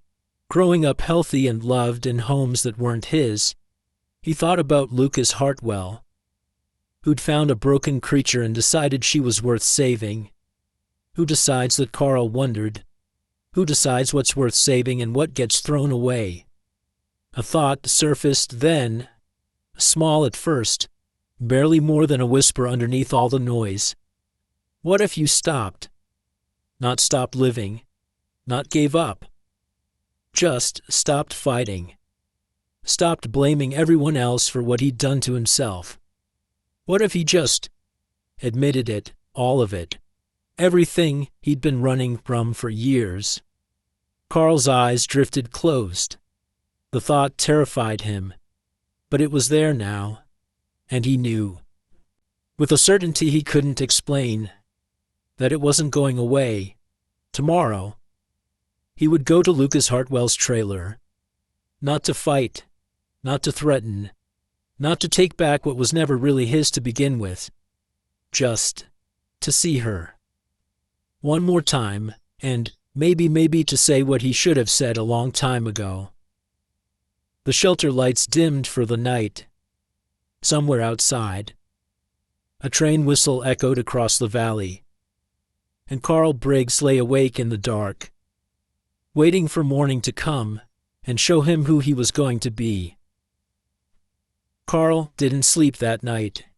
He lay on the shelter cot, staring at water stains on the ceiling, listening to the sounds of other broken men shifting and coughing in the darkness around him.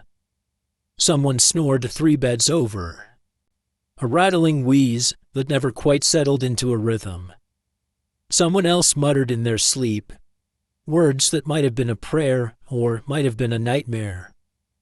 The shelter smelled like industrial soap and old sweat, and something underneath both of those, the particular scent of people who had run out of options and ended up here because there was nowhere else left to go. At 5 a.m, Carl gave up pretending. He walked to the bathroom at the end of the hall, splashed cold water on his face, made himself look in the mirror for the first time in days. The man staring back was a stranger, gaunt, hollow-eyed, gray stubble covering a jaw that used to be clean-shaven every morning. Back when there was a wife who noticed such things and a daughter who wanted her daddy to look nice. His skin had a yellowish tint to it now, the liver finally starting to complain about 3 decades of abuse. When are you going to look in the mirror? He was looking now.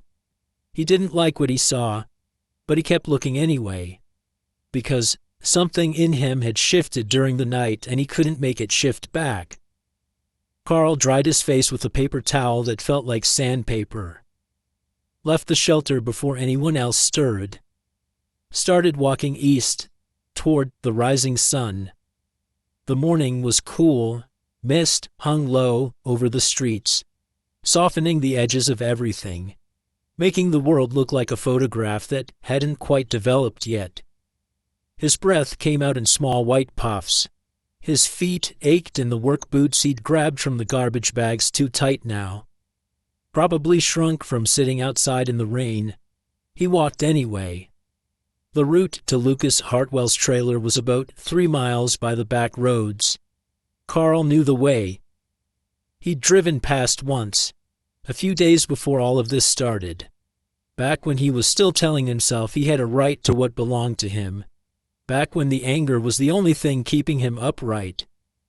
The anger was quieter now, not gone. It would never be completely gone. But tired. Worn down to something that no longer felt like fire in his chest, but more like ash. Like him. The trailer appeared through the morning mist as the sun crept higher. Small. Weather-beaten.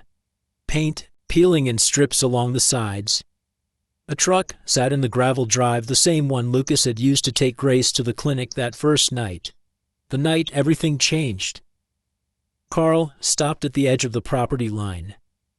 His heart was hammering against his ribs. His palms were slick with sweat. Every instinct screamed at him to turn around, walk away, find a bottle somewhere and drown whatever was trying to surface inside him. He didn't move. The trailer door opened. Lucas Hartwell stepped out onto the wooden steps, a coffee mug in one hand, his feet bare against the morning chill. He was wearing jeans and a flannel shirt with the sleeves rolled up, and he looked like a man who'd been awake for a while, maybe all night. The way Carl had been. He hadn't seen Carl yet. His eyes were on the horizon, watching the sun burn through the mist, painting everything gold and rose. Then he turned. Their eyes met across 30 feet of gravel and silence. Lucas went still. The coffee mug stopped halfway to his lips. His whole body tensed, coiling like a spring wound too tight. You shouldn't be here. Carl raised his hands, palms out, fingers spread. The oldest gesture of surrender there was. I know, I'm not here to fight.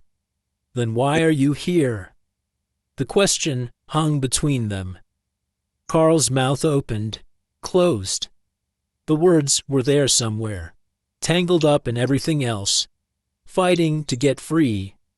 I need to see her. His voice cracked on the last word. One more time. I need to see what I did. Lucas didn't move. His eyes searched Carl's face, looking for the lie, the angle, the hidden threat that had to be there because men like Carl always had one.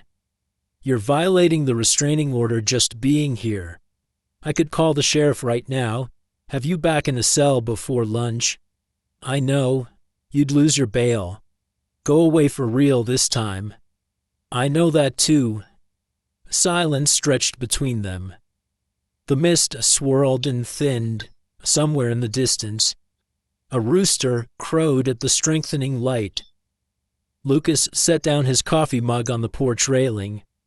Why should I let you anywhere near her after everything you did? Carl didn't have a good answer. Didn't have any answer except the truth. And the truth felt like swallowing broken glass. Because I need to remember, the words barely made it past his throat.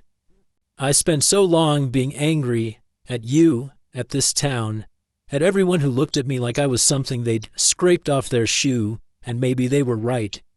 Maybe that's what I turned into. He swallowed hard. But I wasn't always this. I used to be somebody my daughter wanted to know. Somebody who built things instead of tearing them down. And I need to see what I did, really see it, so I can figure out if any part of that man is still in here somewhere. Lucas stared at him. The silence went on so long that Carl felt his legs start to tremble. The urge to run, to walk away, and never look back, grew stronger with every passing second. Then, Lucas stepped aside. 5 minutes. I'll be watching the whole time. You make one wrong move, say one wrong word, and I'll put you down myself. Understood. Carl nodded. His legs felt weak as water as he walked towards the trailer. Each step was an effort, like wading through mud that wanted to pull him under. The door was open. Inside, the space was small but clean. Sparse furniture. A few photographs on the walls, an older woman with kind eyes, who must have been Lucas's grandmother. Some soldiers in desert camouflage grinning at a camera in a place that looked like the end of the world. The smell of coffee hung in the air, mixing with something warmer and more alive. Grace was in the corner. She lay on a nest of old blankets, her body curved protectively around eye-small shapes that squirmed and nursed against her belly. Puppies, eyes still sealed, tiny paws pushing at each other as they jockeyed for position. Carl stopped in the doorway. Grace's head came up. Their eyes met, and Carl saw it, the recognition, the memory, the fear that had carved itself into her bones and would probably live there forever. No matter how many good hands tried to gentle it away, he had put that there. Not someone else, not fate, not bad luck or circumstances beyond his control. Him, his hands, his rope, his choice to walk away and leave her to suffer and starve while he numbed himself with whiskey and told himself it didn't matter. Carl's knees buckled. He caught himself on the doorframe, but barely. His whole body was shaking now, not from cold, not from fear, but from something deeper, something that had been locked away so long he'd forgotten it was there.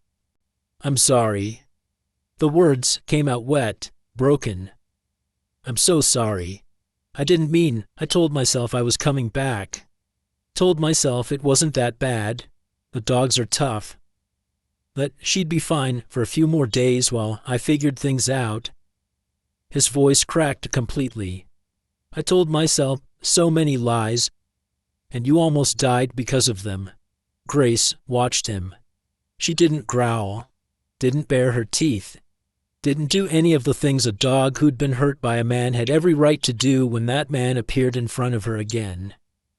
She just watched, steady and still, with those brown eyes that had seen everything he was capable of and were still willing to look. Then, slowly, she lowered her head back to her puppies, dismissed him, like he wasn't worth the energy of being afraid anymore. That was worse than hatred, worse than anything Carl had ever imagined. He sank to his knees on the trailer floor. The linoleum was cold and hard beneath him, and he barely noticed. He pressed his face into his hands and let the sobs come, ugly sounds that tore out of him like something being ripped loose. The kind of crying he hadn't done since he was a child, since his father died and left him alone with a mother who never learned how to hold him. He cried for Grace, for the puppies, for his daughter who couldn't stand to hear his voice anymore, for his wife who'd seen what he was becoming and had the courage to leave before he dragged her down with him, for the man he used to be, the one who could fix anything with his hands, the one whose daughter used to climb into his lap and tell him he was the strongest daddy in the whole world. He cried until there was nothing left. When he finally lifted his head, Lucas was standing in the doorway. The younger man's face was hard to read, but something in his posture had shifted. The coiled tension was still there, ready to act if Carl made a wrong move, but underneath it was something else, something that might have been recognition. "You done?" Carl wiped his face with shaking hands, nodded. "I'm going to tell you something." Lucas's voice was quiet, steady. "And then you're going to leave, and you're never going to come near this trailer or that dog again. Understood?" Carl nodded again. 3 years ago, I watched my best friend die in Afghanistan. IED took him apart right in front of me, and I couldn't do a single thing to stop it. Lucas's jaw tightened. I spent 3 years after that wishing I'd died instead, hating myself for surviving when he didn't, pushing away everyone who tried to help because I didn't believe I deserved to be helped. He stepped closer. His shadow fell across Carl like a judgment. "That dog you left in the mill, she saved my life. She gave me something to care about when I'd forgotten how. She looked at me like I mattered. even when I was sure I didn't. His eyes locked onto Carl's. You almost took that from me. From her. From those puppies who never did anything to anyone. Carl couldn't speak. But you didn't. Lucas's voice dropped lower. You stopped. That night at the clinic, Dr. Mitchell told me. Security camera caught you. You had your hand on the kennel door. And you stopped. Carl's blood went cold. He hadn't known about the camera. Hadn't known anyone had seen. You could have taken her. Could have hurt her. Could have done whatever you came there to do. Lucas crouched down, bringing his eyes level with Carl's. But you didn't. You sat on that floor and cried, just like you're doing now, and then you walked away. The words hung in the air.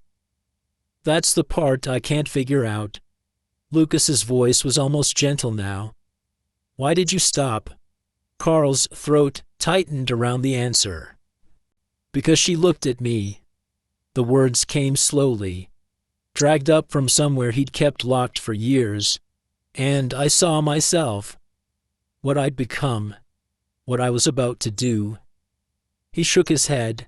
I couldn't be that. Not all the way. Something in me wouldn't let go completely. Lucas studied him for a long moment. Then he stood. I'm not going to forgive you. What you did, there's no forgiving that. And I'm not going to pretend we're anything to each other. Because we're not. He paused. But I'm not calling the sheriff either. Not today. Carl looked up. Why? Because I know what it's like to hate yourself so much you can't breathe. And I know what it costs to climb out of that hole. Lucas moved toward the door. Held it open. You stopped yourself once. That means you can do it again. There's something still in you that's worth saving. His eyes met Carl's. But I can't save it for you. Nobody can. That part you have to do yourself. Carl rose on legs that felt like they belonged to someone else. His knees ached. His back protested. His whole body felt like it had been wrung out and hung up to dry. He walked to the door, stopped at the threshold. The puppies, he said quietly, are they healthy? Lucas's expression didn't change. All 5 of them. Perfect. Carl nodded. His eyes burned, but he was empty now. Nothing left to cry. Good. He stepped outside into the morning light, feeling the sun warm on his face for the first time in what felt like years. That's good. He walked away without looking back. The mist had burned off completely now. The sky stretched wide and blue above the Montana hills, and somewhere a meadowlark was singing. And the world looked clean and new in a way Carl hadn't noticed in a long, long time. He didn't know where he was going, but for the first time in longer than he could remember, the anger wasn't leading the way. Something else was. Something quieter, smaller, easier to miss if you weren't paying attention. But still there, somehow, impossibly, still there. The shelter on Oak Street was 3 miles in the other direction. They had resources. The sheriff had said, people who could help if you were willing to let them.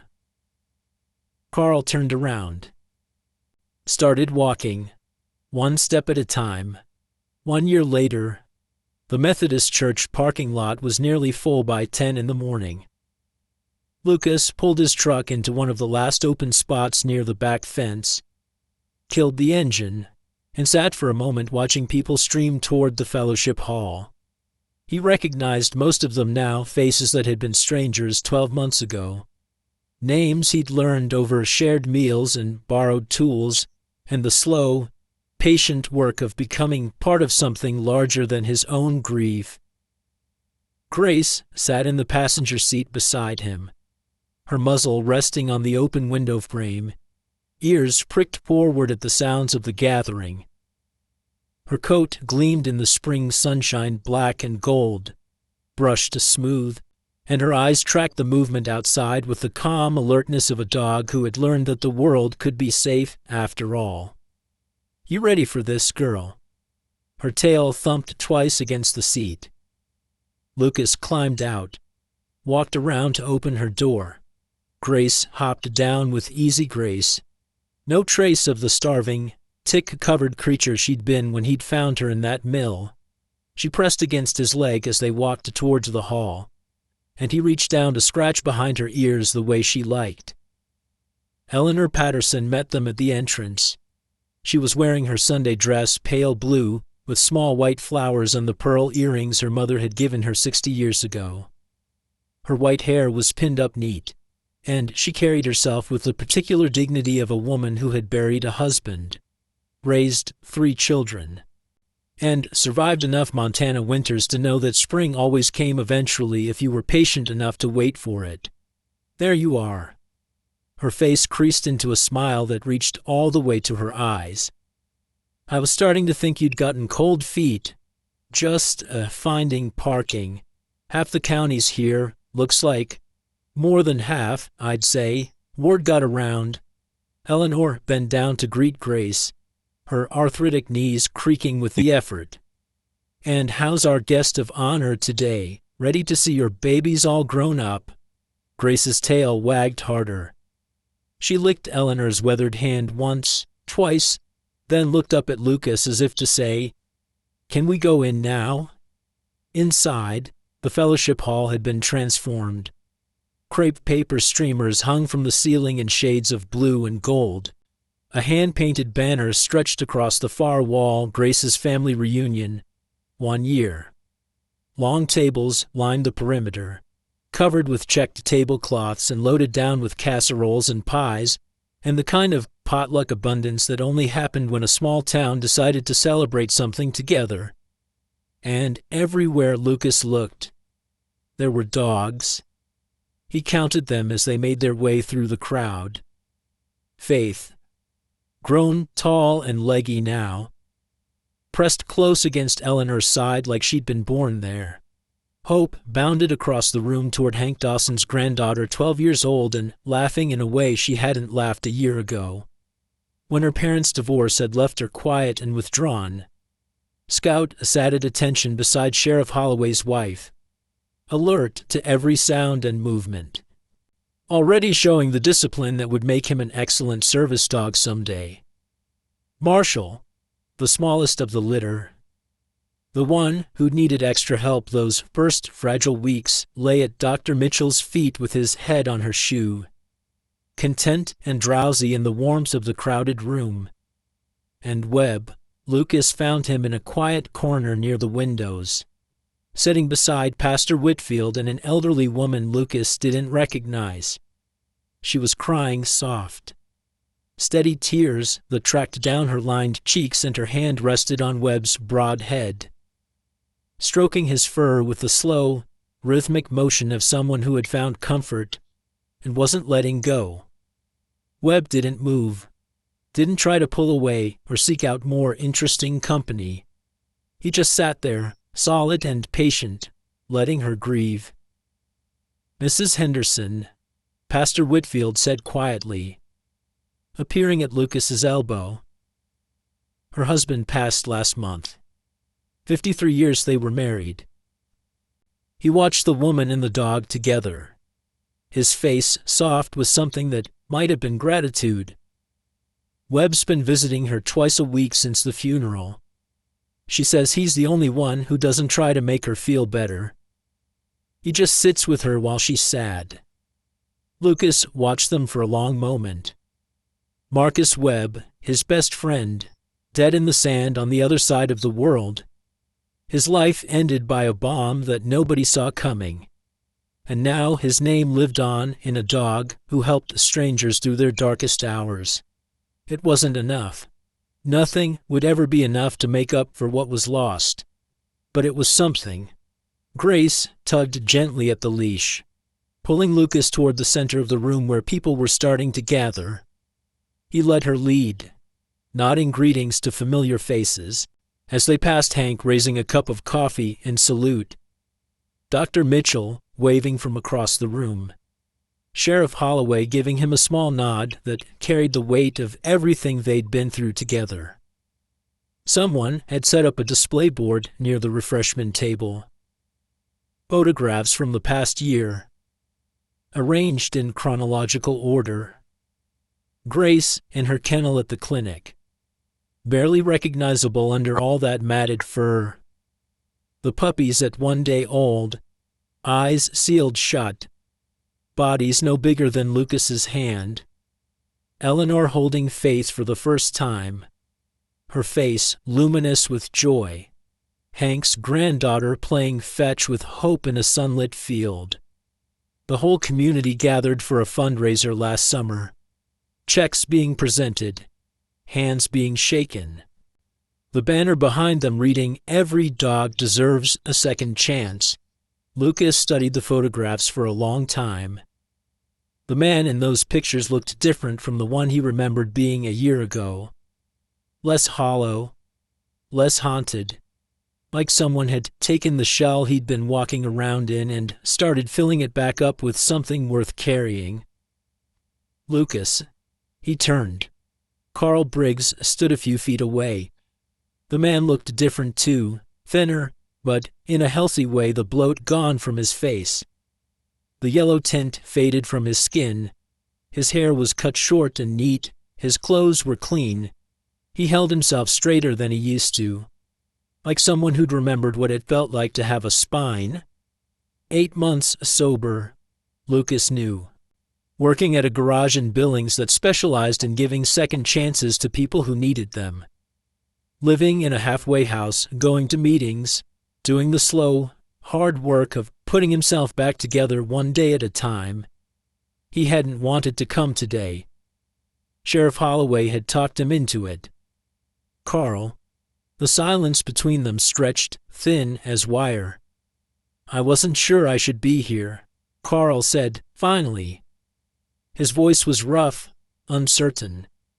"After everything. Didn't know if you'd want. You're here, that's what matters." Carl's eyes moved to Grace, who was watching him with her head tilted slightly to one side. She didn't flinch, didn't growl, just watched, calm and curious, like she was trying to figure out who this person was and whether he meant anything to her anymore. "She looks good," Carl said quietly. "Healthy, she is, and the puppies, the dogs. I mean, they're all doing fine. Every one of them found a good home." Carl nodded slowly. His throat worked like he was trying to swallow something that didn't want to go down. "I'm glad." The words came out cracked at the edges. "I know that doesn't mean much, coming from me, but I'm glad they made it. That she made it." He paused.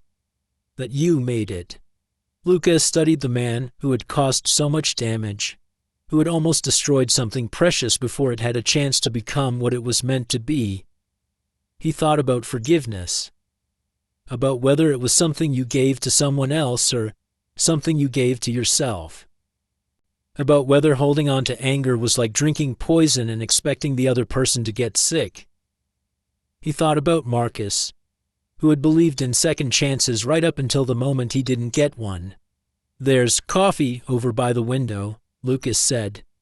"And Eleanor made her chess pie. You should try some before Hank eats it all." Carl blinked.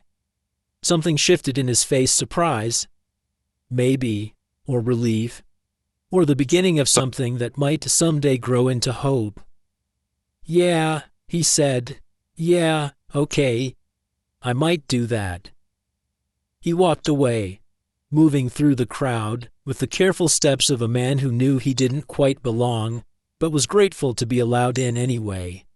Grace watched him go, then looked up at Lucas with those steady brown eyes. "I know," Lucas said softly. "I'm not sure either, but everybody's got to start somewhere." The afternoon unfolded like a gift being slowly unwrapped. People ate, people talked. People laughed at old jokes and told new stories and held each other's dogs while photographs were taken for next year's display board. The sun moved across the sky outside the fellowship hall windows, painting everything in shades of gold and amber as it began its slow descent toward the mountains.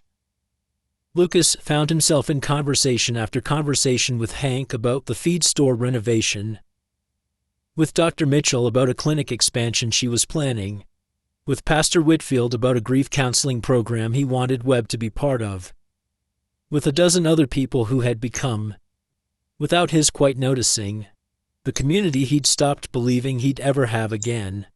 Grace stayed close throughout, accepting pats and compliments with the patient dignity of a queen receiving tributes. Her children came to greet her one by one, Faith nuzzling her mother's cheek, Hope bouncing with barely contained excitement, Scout offering a respectful touch of noses, Marshall pressing his whole body against her side like he was still a puppy looking for warmth. Webb came last, and mother and son stood together for a long moment, silent and still, in a communion that needed no words. Late in the afternoon, as the crowd began to thin, Lucas stepped outside for some air. He found Eleanor already there, sitting on a wooden bench beneath an old oak tree that had probably been dropping acorns on this spot since before either of their grandparents were born. She had a plate of pie on her lap and a look on her face that said she'd been waiting for him. Lucas sat down beside her. "Quite a party," he said. "It is that." Eleanor took a bite of pie, chewed slowly, swallowed. "You know, I've lived in this town my whole life, 72 years, come September. I've seen a lot of things come and go. Businesses open and close, people get born and people die. Seasons change and come back around again." She looked at him. "I've never seen anything quite like what happened this year. The way folks came together, the way they decided that one dog's life mattered enough to fight for." Lucas watched a sparrow hop along the church's stone foundation, pecking at invisible seeds. "It wasn't just about Grace," he said. "It was about what she represented, the idea that something broken could be made whole again. The pain didn't have to be the end of the story." Eleanor nodded slowly. "That's true for dogs," she said, "and it's true for people, too." She set her plate aside and turned to face him fully. "You know, my Walter used to say that everybody's carrying something, some weight that nobody else can see. He said the only thing that makes it bearable is knowing you don't have to carry it alone." Lucas thought about Marcus, about the weight he'd been carrying for 3 years, the guilt and grief and the terrible conviction that he should have died instead. He thought about Grace, who had carried her own weight, hunger and pain, and the betrayal of humans who should have protected her, and had still found it in herself to trust again. He thought about Carl Briggs, somewhere inside the fellowship hall, eating pie and drinking coffee and taking one more small step on a journey that might never end, but was worth walking anyway. "I'm starting to understand that," Lucas said. "Finally." Eleanor patted his knee. "That's all any of us can do. Honey, keep starting to understand. Keep trying to get it right." She stood, brushing crumbs from her dress. "Now, I believe there's dancing about to start inside. And I haven't danced since Walter passed. You going to make an old woman find her own partner? Or are you going to do the gentlemanly thing?" Lucas laughed a real laugh, the kind that came from somewhere deep, and offered her his arm. They walked back into the fellowship hall together. The sun set over Millbrook, Montana, painting the sky in shades of rose and gold. Inside the Methodist church, music played and people danced and dogs wove between legs, tails wagging, eyes bright with the simple joy of being alive and loved, and part of something bigger than themselves. Lucas danced with Eleanor, then with Dr. Mitchell, then with Hank's granddaughter. who giggled and stepped on his feet and didn't mind at all when he stepped on hers. Grace lay in a corner near the window, surrounded by her grown children, watching the celebration with the contented expression of a creature who had found her place in the world and intended to keep it. And, somewhere in that room, a man who had once been her tormentor stood alone with a cup of coffee growing cold in his hands, watching the joy he had almost prevented, learning how to live with what he had done and who he was trying to become. It wasn't a perfect ending. Life didn't work that way, but it was a beginning. A real one, built from broken pieces and held together by stubbornness and grace and the simple, radical act of showing up for each other when it mattered most. Lucas looked around the room at the people, the dogs, the photographs on the display board, the banner proclaiming this reunion of a family that had been created by chance and sustained by choice. He thought about what his grandmother used to say. Back when he was young enough to believe her without question, everything happens for a reason. Lucas, even the hard things, especially the hard things. He wasn't sure he believed that anymore. Too much had happened that had no reason, no purpose, no meaning he could find no matter how hard he looked. But standing here, in this room full of people who had become his community and dogs who had become his family, Lucas thought maybe the point wasn't to find meaning in the hard things. Maybe the point was to create it afterward, to take the broken pieces and build something new, something worth having, something worth protecting. Grace's tail thumped against the floor, and Lucas looked down to find her watching him with those steady brown eyes. "Yeah, girl," he said softly. "We did okay. Didn't we?" She stood, stretched, and pressed her head against his palm, outside. The last light faded from the sky. Inside, the music played on, and in that small town, in that small church, surrounded by the people and animals who had helped him find his way back to the living, Lucas Hartwell finally felt something he hadn't felt in a very long time: home. Some stories stay with us longer than others. This one settled in quietly through an abandoned mill, a pregnant dog, a man who had forgotten how to hope.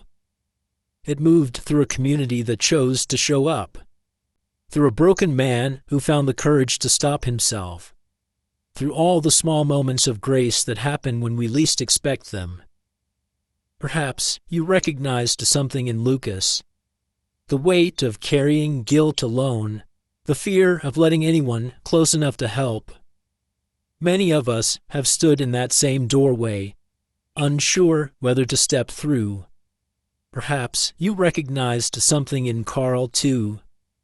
The slow unraveling that comes from pain we refuse to face. The moment when we finally see ourselves clearly and have to decide what to do with what we find. These things don't need to be resolved tonight. They're allowed to simply rest here, tender and familiar, like old friends who don't require conversation. Whatever you're holding as this story closes, it's all right. Let it be. Thank you for staying. And may you find your own grace, waiting somewhere you least expect.